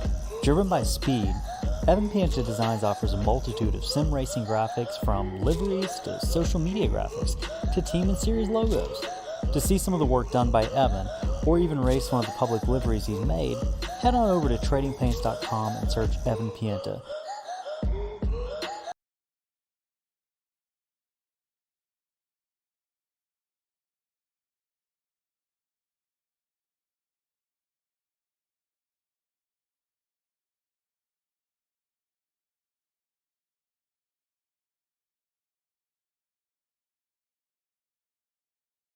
All right, we are back here at Homestead Miami Speedway, lap number 98 of 133 for the season finale. We are under caution. Chris Pierce. Trying to find out where that Campbell. caution came from. Chris Pierce and Lee Campbell.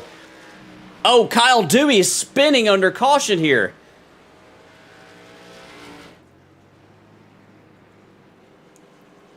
Oh, boy, that 65 is all sorts of torn up. Scott Tompkins has a lot of damage as well. This is a big one. I'm not sure. Had the caution come out here? I'm trying to find out why the 65 of Chris Pierce was slowing down. I'm not sure if he had something going on with his car, but Colby goes by, Tompkins goes by. This looks like possibly a hardware issue, maybe on Chris Pierce. We're gonna go on board with Pierce and see if we can hear anything maybe going on here with the driver of the 65. Yeah, he's making a quick pass right here to the inside of Patrick Colby. Gets down here to the inside, doing a little bit of a slide job on Colby. Oh. And he started downshifting there. Like you would making a pit stop, but I don't think he was making a pit. I don't think there was any way he was making a pit stop right now. Something happened. He would have been on a 35 laps of tires, and I don't see any way that he's making a pit stop. Certainly at that point, Chris Pierce is a heads-up driver, so I wonder if there's some sort of shifting issue where it maybe accidentally downshifted and he tried to get off the throttle to avoid maybe the engine completely tearing apart in that car. But what it's going to do, Chris, is it's going to bring a caution out And I think once these drivers catch up to the pace car, I think we might see some pit stops to set up the final 30 laps of this race or so. But that is a pretty consequential wreck. Chris Pierce had been working his way up through the top 10 in the point standings. That's going to also collect James Danforth as well. We mentioned Lee Campbell having a really good run, going to get taken out in that lap number 98 crash. Kyle Dewey doing some donuts, it looked like, under caution. I know he's got some fans watching in the chat. I think he just might have, you know what, he was probably trying to slow down and lock the rear brakes up. Yeah, lock the rear brakes up. So, yeah. That can happen. Yeah, that's unfortunate right there for a lot of drivers. James Danforth running really, really well tonight. Scott Tompkins running great as well. Hate that happened to those guys. They had some great runs going, and unfortunately their nights are going to end early after that. But yeah, this sets us up right here for a nice little sprint to the end. Nice little sprint to the end right now. Cars coming down pit road. Jacob Bradley actually, they already come down pit road. Yeah, again, my replay button for some reason is not going live like it should. Jacob Bradley is your leader here on lap 101 of 133. Randy Bechtel is second. Nick Lucci third. Scotty Sobzak fourth. And Chris Patrick Colby done a yeoman's work today, working his way back into the top five. Ryan Hinkle, shout out to Ryan. We mentioned that car really coming alive after 20 laps or so. We might have to watch out for that number 19 car, that Pawlowski machine. Daniel Rowe running in the 7th position, a teammate of Hinkle. Chris Blassie, the C in the CNL Racing, running 8th. I know we just saw Lee Campbell. Unfortunately, the other half of that equation bounced out from the race after that crash on lap 98. Aaron Smith running 9th. And, hey, Patrick O'Toole's got another top 10 going tonight, Chris. Great run. After finishing 9th at Richmond. That Miami Vice color's looking pretty good on that 44 car tonight. He is, man, he's up 18 positions on the night, Chris. I think we might see Patrick O'Toole working his way back up into the Hard Charger standings lead for the Apex Energy Hard Charger Award. So great job by Patrick O'Toole. I know what he likes, what he's seeing right now. Speaking of Apex Energy, all season long, we've been watching you in the chat. We've been letting you know that we have an award called the Apex Energy Fan of the Season. And right now, we are going to take a moment as these drivers get ready for the restart to shout out to one special fan who has been phenomenal in the chat. And if you've been in the chat, you probably know who we're awarding the Fan of the Season to. Don Hilbrins, you are the Apex Energy Fan of the Season. Congratulations. We appreciate your support. You are going to get a free month supply of Apex Energy. You know the routine, Don. I will get that shipped out to you here in just a couple of days. Congratulations, and for each and every fan, including Don, we appreciate your support week in and week out. We do this broadcast for the drivers, but we also do the broadcast for you, which many of you are the friends and family of the drivers. So we hope to make you proud. We hope those drivers are making you proud tonight. Right now, I know Steve Bradley's watching his son Jacob Bradley lead this race and lead the championship. He's certainly proud of the driver of that number 60. Jacob Bradley going to be leading him down to the restart here on lap 102. Pace car makes that left-hand turn. Bradley's going to wait to get into the Geico restart zone, hits the throttle. We're back underway here at Miami. Just about 33 laps left from Homestead. Bradley takes him into one. He's the clear leader. Lucci and Bechtel down into turn number 1, side by side. Lucci's going to get the better end of that battle. Oh, contact! Ryan Hinkle into the wall. Chris Blassie into the wall. We're yellow once again. Ryan Hinkle, great run going, is going to be soured by that incident on lap 103. Chris, I think he might have just gotten loose. We're going to have to take a look at the replay, though. Yeah, we'll follow along right here with Ryan Hinkle. He's got Chris Blassie right behind him. Chris is looking to the outside. Oh, I see what happened. I bet he straddled this the progressive banking right. Yeah, that's easy to do here on these fresh tires. We'll go back and I'll try to show you what we're talking about. So this track has progressive banking, and you can see the seams in the track. And sometimes when you are, so right there where you see that black seam, we'll actually go in slow motion right here. Where his right side tires are up, there's a little bit more banking than when his left side tires are. That can sometimes de-wedge the car, make the car a little bit loose, and sometimes it can help your car turn. But unfortunately, sometimes it will also turn this car around, especially on fresh tires, cold tires, not much temperature in them already. It can just pull that car right on around. We've seen this happen tonight. We saw it happen on lap 1 when we had an early crash there involving James Ledford and a few others. So, it's definitely something that, is easy to do here at Homestead Miami. Unfortunately, Chris Blassie got some damage from that incident. He had a good top 10 run going. I'm still showing him scored in 9th, so I'm curious to see how much damage that number 15 might have right now. Watching Chris Pierce work his way back by to get a lap back, it looks like, after that incident a couple of laps ago. I think that Chris Blassie got a little bit of damage to the left front. We'll have to see how that affects the handling of the car. Going to lose a little bit of straightaway speed with that. Hate that for him because he's had a really good run tonight, I think, on speed. Even before, some of the chaos is going on, he was pretty competitive. So, we'll have to see how that affects the straightaway speed of that number 15 filter time Chevy. Yeah, and I know Chris Blassie, I think he mentioned to me at some point recently that he had got a new steering wheel as well. And I think he attributed that new steering wheel to some of his recent speed he's found. Obviously, he's just been progressing as a driver anyways, but I think he finally followed his teammate Lee Campbell, got maybe a direct drive wheel of some sorts, and he's been having a really good run in recent weeks. He won that Daytona season finale for the Super Speedway Fall Classic. So Chris Blassie, tough luck here on lap number 103, but he's still running in 9th position. If you're in the chat right now, let us know who you want to hear from. Looking through some of the comments right now, Don says, thank you.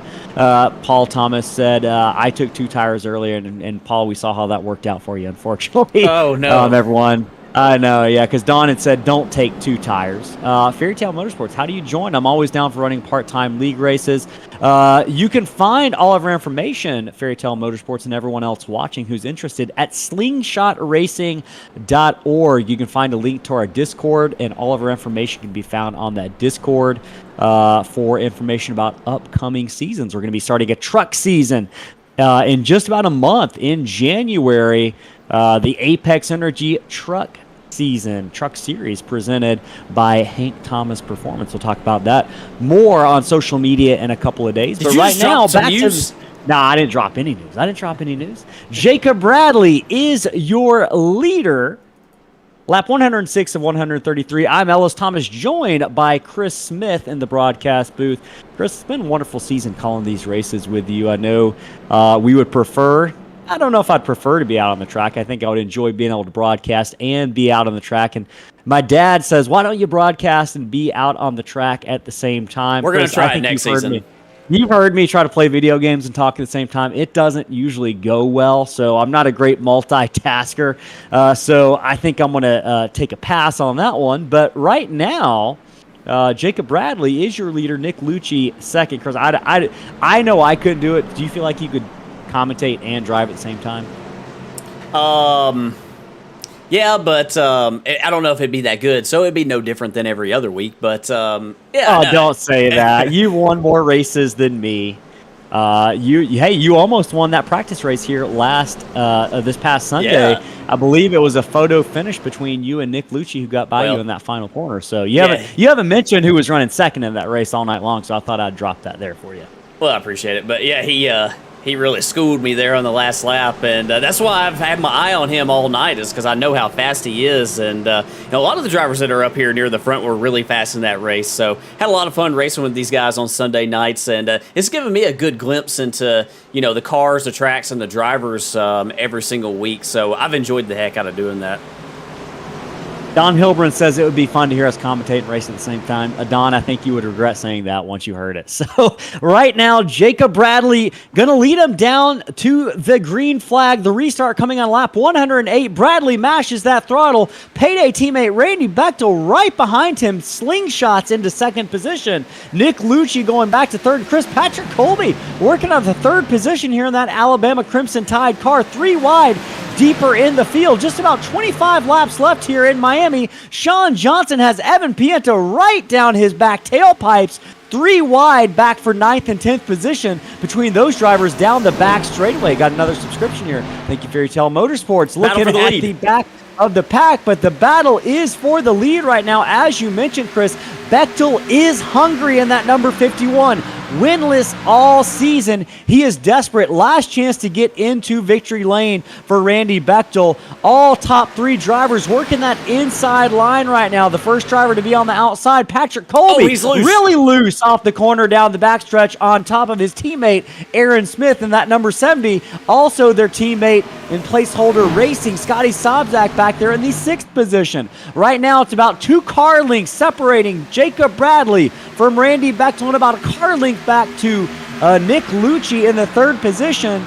Patrick Colby and Aaron Smith battling just a little bit further back, Chris. I'm curious to see on what we hope, I suppose, will be the final 23-lap run of this race. How far does Randy Bechtel let Jacob Bradley get away? I don't think that he can now. I think that you got to go. I don't think there's any, riding back there, sitting back there. We saw Randy be very comfortable riding about 0.8 of a second back earlier. He's not doing that here. You cannot do that. You cannot let him get away. You got to keep that pressure on him.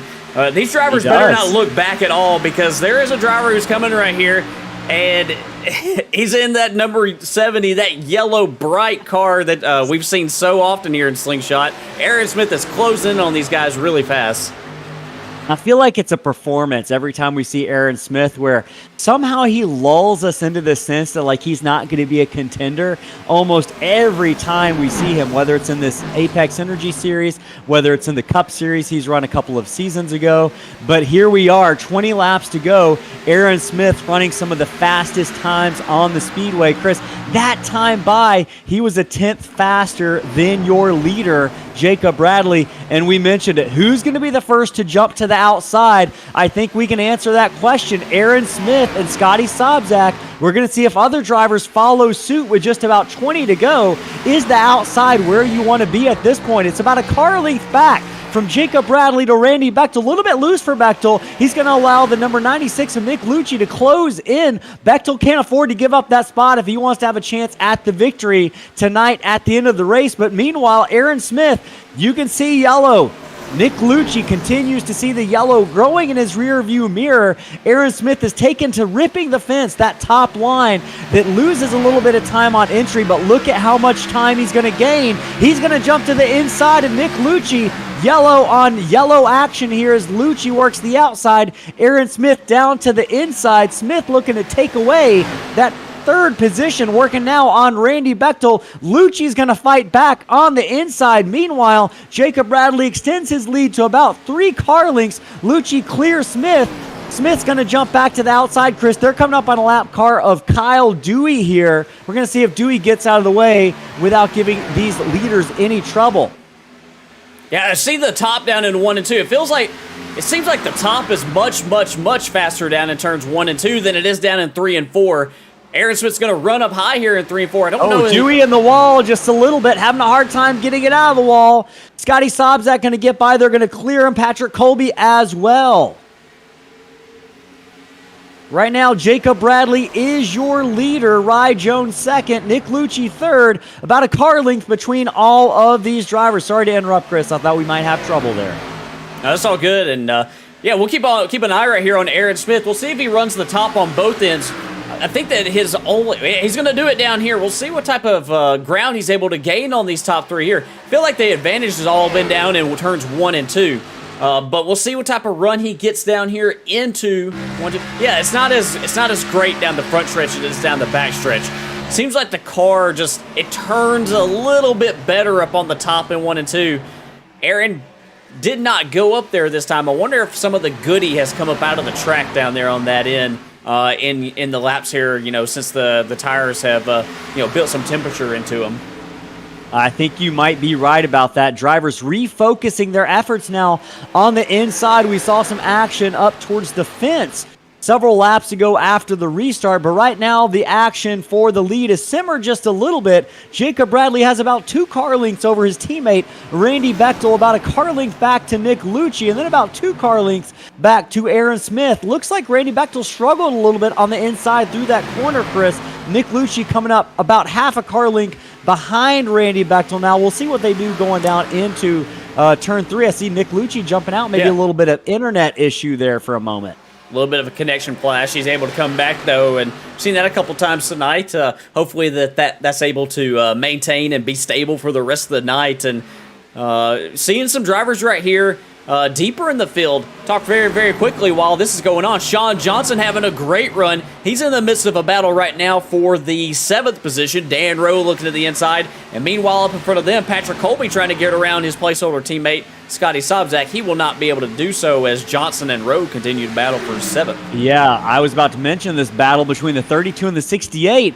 They've been racing each other, and suddenly Evan Pienta has been able to creep up on the back bumper of these drivers. Evan Pienta ripping the fence there on the outside. He's going to have a huge run on the 68. Which direction is he going to take it? He thought about taking it to the inside, but thinks better of it. He's going to stick with the outside line coming here in turns 1 and 2 as he tries to work his way past Dan Rowe for the 8th position, as Rowe also works his back bumper of Sean Johnson in the number 32. About a car length separating those drivers right now. Chris Pierce on the inside. I thought we might have an incident there for a second, but just a slow car running the apron.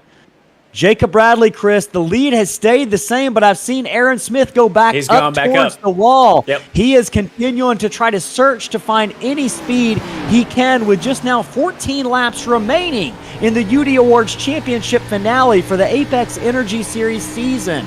And if you are just now joining us, Jacob Bradley is your points leader. If he wins this race, he's definitely going to win the championship. Really, we'd have to have catastrophic issues for Bradley if anything were to change. Bradley right now sitting in a good position, but you couldn't ask for more than to win the race and win the championship on the same night. But I think Randy Bechtel, Lucci, and Aaron Smith all have a different idea here. With now just 13 to go, Chris, this is anyone's guess who's going to win this race, especially seeing the different lines that we're seeing come into focus here in the final 10 laps. Yeah, it is. We're riding on board right here with Aaron Smith, just to give you a sense of the run that he can get on Nick Lucci down the straightaways. He's able to get that run, but he's just not quite getting through the center of the corner as quick as he needs to. When he runs that top. If you run that top, you got to be able to get back in the gas really, really fast, rotate the car, get it pointed, and be able to make that ground up. And yeah, he is making up ground on the straightaway, but he's just giving up too much here. And I think that's why you're seeing him, change it up just a little bit right there. We saw him cross over the seam to try to go down a little bit, help that car turn just a little bit right in the center of the corner. He's going to have his work cut out for him to get around these guys.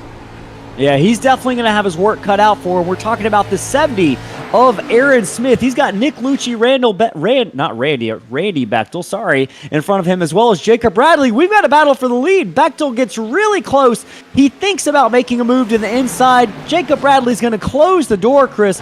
Bechtel is hungry. We've been mentioning it all night long. That 51 can smell blood in the water. This is as close to a win as he's been all season, Chris. I'm curious to see how much better that car is rolling through the center of the corner right now, because the past couple of laps, it looks like Bechtel has had the fastest car, and the lap times back that up.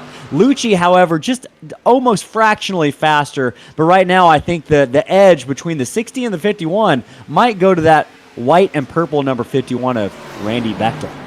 Yeah, I wouldn't be surprised at all. Randy is really, really rotating the center, especially down here 1 and 2.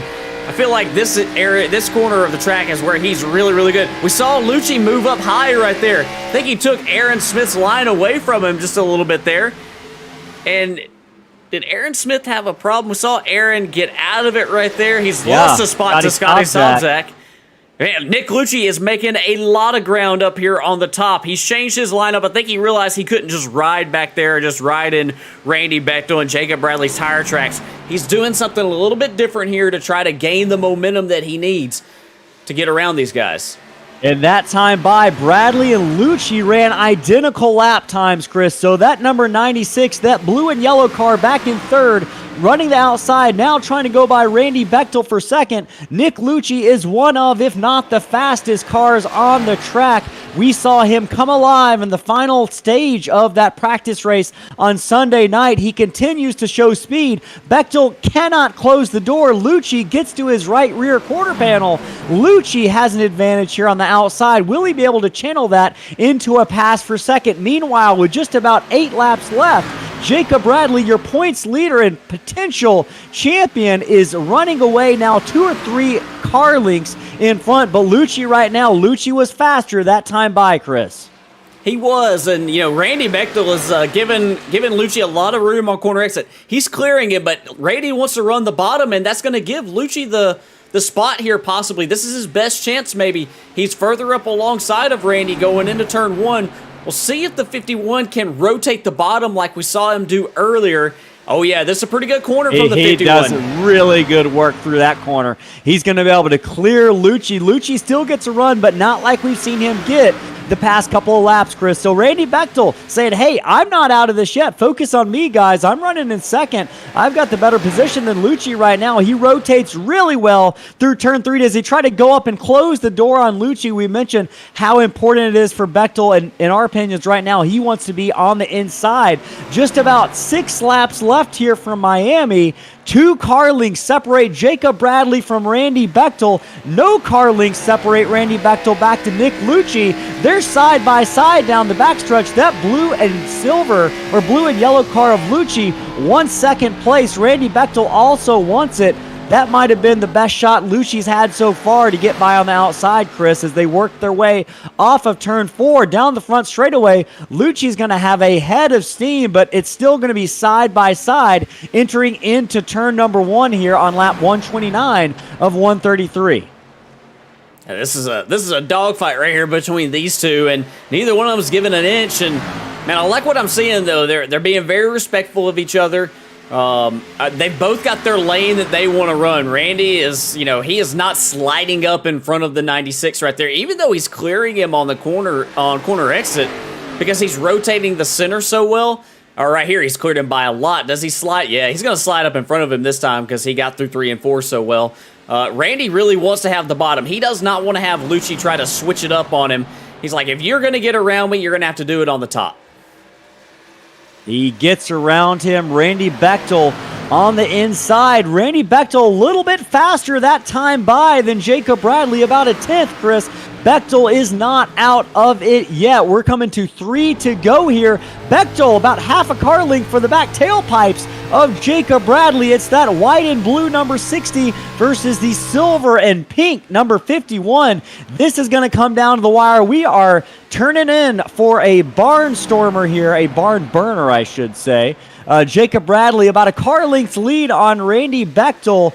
Battle for 3rd position, meanwhile, going on between Lucci and Sobczak. Chris, it looks like it's going to be a 2-car battle here between Payday Racing teammates Jacob Bradley and Randy Bechtel. Coming to 2 to go. Randy Bechtel really close. What do you notice Randy's doing better than Jacob Bradley right now? It's just like that turn down in the center of the corner, like how he's able to wait just a little bit longer, especially down here in 1 and 2. If we ride up, well, he's going to do it a little bit different right here. He's going to run this middle lane right here. He's just trying to work something. That's that turn down right there in the center of the corner. Look at him get this run right here. This might be his chance going into turn 3. He's going to look to the inside. Bechtel looks to the inside, headed down into turn 3. They're going to be coming to the white flag. Bechtel side by side with points leader Jacob Bradley. Randy Bechtel wraps the bottom. Is he going to come up in front of Bradley? The answer is no. Bradley says, I want the championship and the win. Side by side, white flag is out here in Miami. Bechtel wraps the bottom once again. Can he keep up with Jacob Bradley on the outside? Bradley's going to give an inch, but he's going to get much more on exit. How tight is Randy Bechtel going to run him? Bradley's going to clear Bechtel, but I guarantee you Bechtel's going to give it his all. Headed down into turn 3. I don't think he's going to have enough, Chris. That was his one shot coming off of turn 2. Unless he tries to take the outside line, he doesn't. Jacob Bradley is going to win the championship and win the race. The UD Awards race at Miami Speedway. Jacob Bradley is your champion for Season 5 of Slingshot Racing. Wow. What a finish. That was quite a finish. cordial racing there between teammates, respectful racing. Jacob Bradley is unofficially your champion for Season 5 of Slingshot Racing, Chris. And, man, I can't think of a driver that has worked harder for what he's gotten this season. We're going to talk to him about what preparation has looked like for these races. You can see several drivers coming by Jacob Bradley to give him a congratulatory nudge here as he works his way by as the newest champion crowned for Slingshot Racing League, and that number 60, James Danforth, giving a push. Randy Bechtel, his Payday Racing teammate, also following him to the line. Great race down to the wire. Yeah, Jacob Bradley, very deserving of this championship. Put together a great year. We saw in the middle stretch right there, he ran into some trouble, but man, he has really rebounded nicely. And you mentioned the progress. I remember when Jacob Bradley first started racing with us in our very first season in 87s in the summer, and he was just a great qualifier. He could bust off single laps like nobody's business. But here he is now. He has really put it together, and he is not only a great qualifier, a great hot lapper, but he is a great long-run driver. He's become a complete driver, and now he's an Apex Energy Series champion. Apex Energy Series champion. I think we prepared a little bit of a graphic just in case Jacob Bradley were to win the championship, just like we have multiple championship t-shirts prepared. Forever might win. Jacob Bradley is your Season 5 Apex Energy Series champion. There you see the banner. Great looking iconic paint scheme. We've come to expect those Lowe's paint schemes from Jacob Bradley over the course of the season. And we're going to take a breather here for just a moment before we hear from our top three. So give us just one moment. We're going to pull in Nick Lucci, Randy Bechtel, and we'll hear from our champion, Jacob Bradley, in just a moment.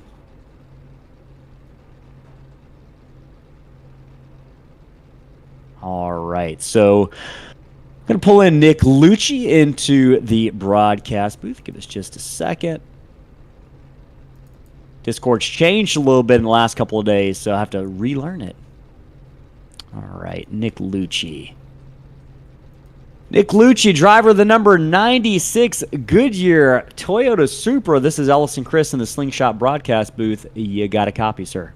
Yes, sir. I got you, Ellis. Hey, man, congratulations finishing up the season in kind of a way representative of what you've done over the final quarter of our season. We're glad to have you with us in that number 96. Talk to us about the speed that you had all night long and kind of what was your preferred line? We saw you kind of switching it up as the race went on. Where did that car like to be best?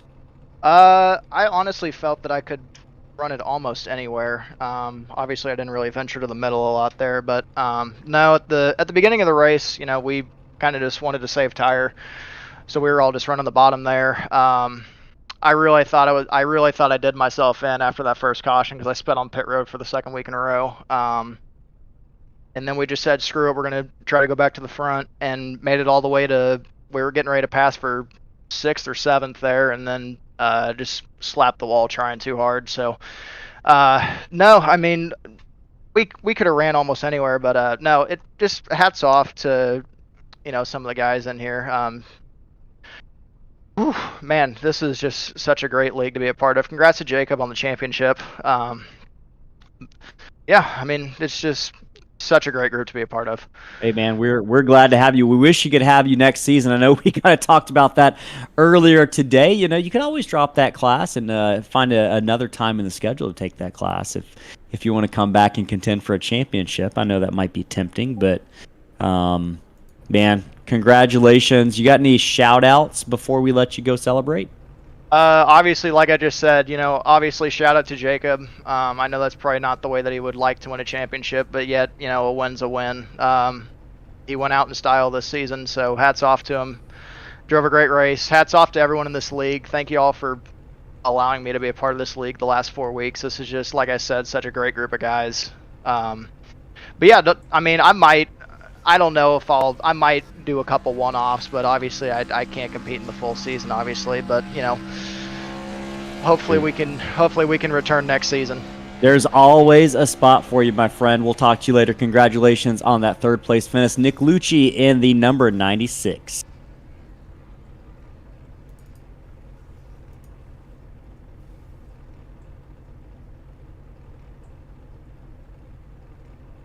All right, we're going to hear from Randy Bechtel, our second place finisher now, in that number 51. Randy Bechtel, our second place finisher tonight. This is the Slingshot booth. You got a copy? Yes, sir, I do. Hey man, I mentioned earlier in the race here that this was looking like a Randy Bechtel kind of night. It looked like you had that bottom rolling really well. We saw you there in that battle at the end right there with Nick Lucci. You were willing to give him the top on corner exit because you felt so good about rolling the bottom, and then you had a chance at Jacob Bradley. Talk us about your night, and was it as fun out there as it looked, from our perspective? Well, it was pretty exciting when, of course, you have cars around you. There's a stretch there. I think it was like a second in front of me, a second behind me. It was getting a little boring, but every race there's a little bit of boring stretch in it. But there at the end, I knew you burned the tires up a little bit more on the outside, and no offense to Nick, I knew he was driving a little too hard behind me. So, even if he would have got by me, he definitely wouldn't have anything for Jacob. But the dynamic track helped a little bit for make it a little bit more exciting, but didn't fully help. Yeah, it was definitely, it was a little bit more viable. It seemed like, you could swap lanes but I think that, like you said, running that bottom like that, it still seemed like it was the way to go. Like if you were to do it for, extended periods of time. I mean, you had a great season. I know that you didn't pick up a win. You're trying super, super hard tonight. But you put together a great year right here, and man, almost pulled out that victory right here. Looking forward to racing in the trucks next season. I think I'm looking forward to it. I know back when in a different league, I was pretty decent in the truck. I know there's a lot of quick guys in here now, so probably be a little bit harder to get them wins still, like this season. So it'll be fun. Yeah, it definitely will. And we know that you're going to be a driver to contend with, always fast in the trucks. Man, great season all year. Great second place finish tonight. You had a lot of speed here. Any shout outs you want to give before we let you go here and celebrate this second place finish? No, I want to shout out all my teammates. Congrats to Jacob on the championship. I still need to figure out what happened with Ryan and Justin, but it definitely wasn't pretty in the Discord. But sucks for Justin. Wish he could have been able to run it out with Jacob. I think they would have had a good run there towards the end since he was staying top 5. That you guys for broadcasting and running the league. We always like watching the races after we're done here, and of course all the great sponsors for Slingshot. All right, that's Randy Bechtel, man. Hey, we appreciate you, and great second place finish tonight. Go celebrate this with your team, bud. Thank you, guys. All right, so that was Randy Bechtel. Now we're going to hear from our winner and our champion, Jacob Bradley. This is Ellis and Chris in the Slingshot booth. You got a copy. Yeah, I got you guys. Well, man, I don't think we can say just Jacob Bradley anymore. Now we got to say Slingshot Racing League champion Jacob Bradley. First of all, congratulations are in order. You won the race. You won the championship. We're killing 2 birds with 1 stone tonight. Man, just great night for you just all the way around. We talked to you a little bit in pre-race just about kind of execution is the word that you used multiple times when we asked you what it was going to take tonight. And we saw execution. I don't think we saw you put your car in a wrong place all night long. What changes did you experience over the course of the race in terms of the way that car handled and where it wanted to be most of the race? I gotta say that the track changed a lot in terms of like overall grip, but the lane really didn't change, and I did a lot of practice to be able to get the bottom set in a couple of practice races with Randy and in this 1 hour session beforehand, and it definitely helped. Being able to run the bottom was such a lifesaver when it came to how the track developed, and I hate what happened to Justin, I really do, but I knew to make it just legitimate from there, I had to go out there and continue to execute, try and win the race, and get the points I would need outright.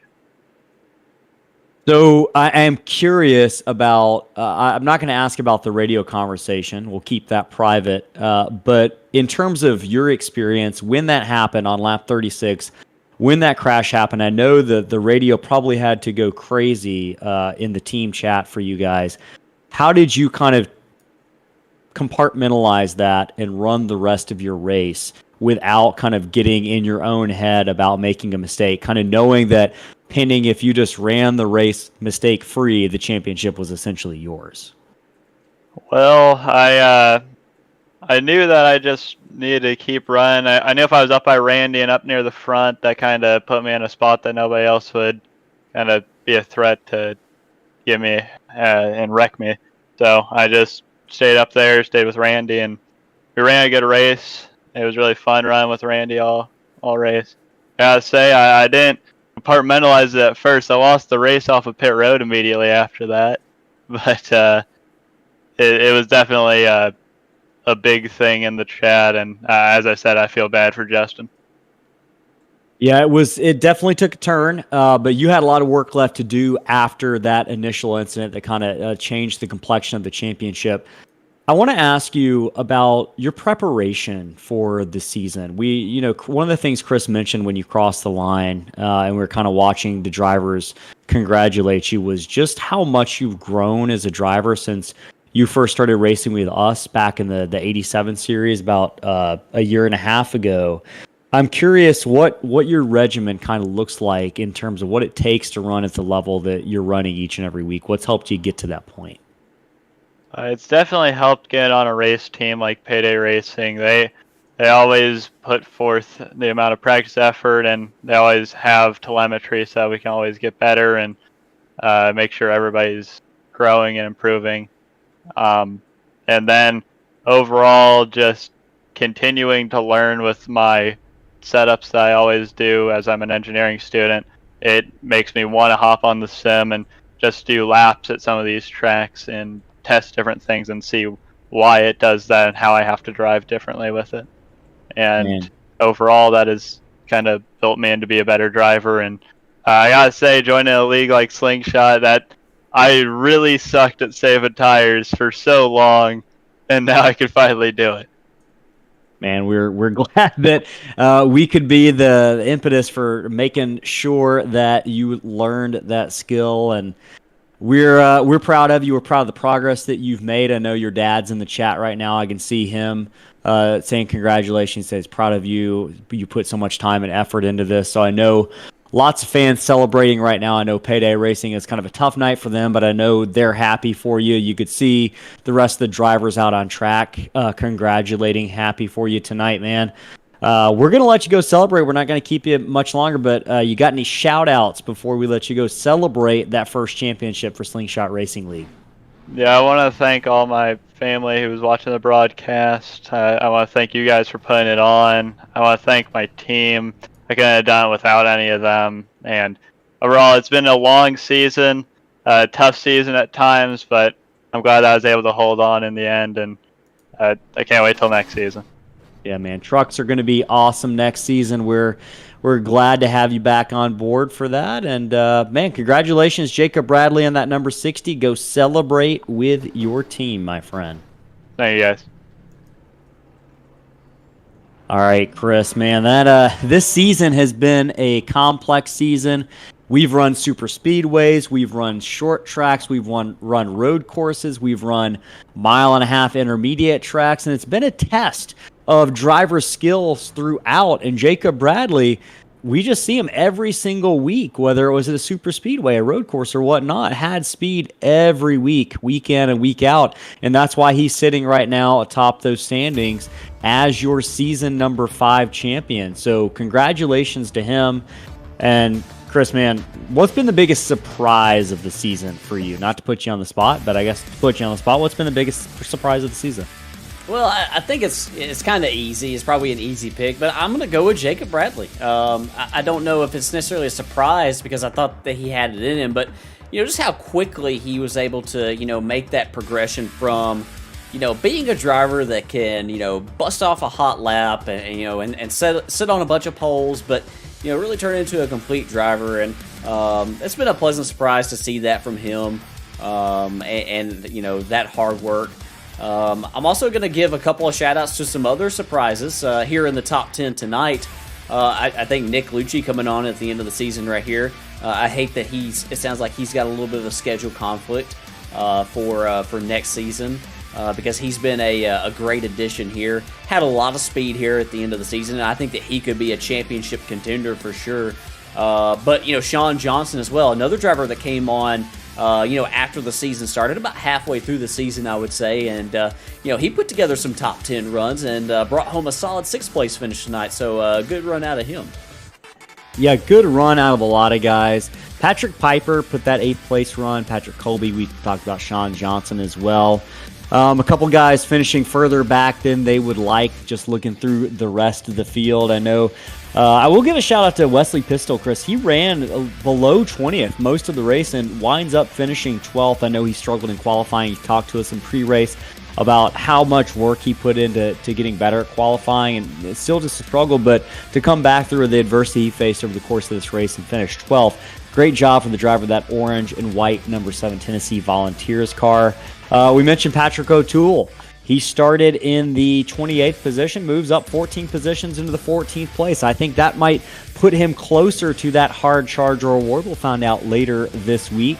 Matt Kuntz, 16th, great finish for him. You mentioned Chase Berry got caught up in that early wreck on lap 1, got some damage on that. Chris Pierce also in a crash, and I think we did find out that was he was trying to get down to pit road, Chris, and just had some issues with that, so taking out several drivers. Unfortunate crash later on in the race. Just looking through the rest of the running order, you see the most noticeable name there, sitting in 27th position. Justin Wilson came into the evening 5 points up on the championship lead over Jacob Bradley, and he's going to not have the finish he wants. I know that's going to sting. It's probably going to take some days for that sting to go away for Justin Wilson, but he's going to live to fight another day. Every single one of these drivers is going to walk away, many of them rejoining us for Season 6 of Slingshot Racing League. More will be out about that in the coming weeks.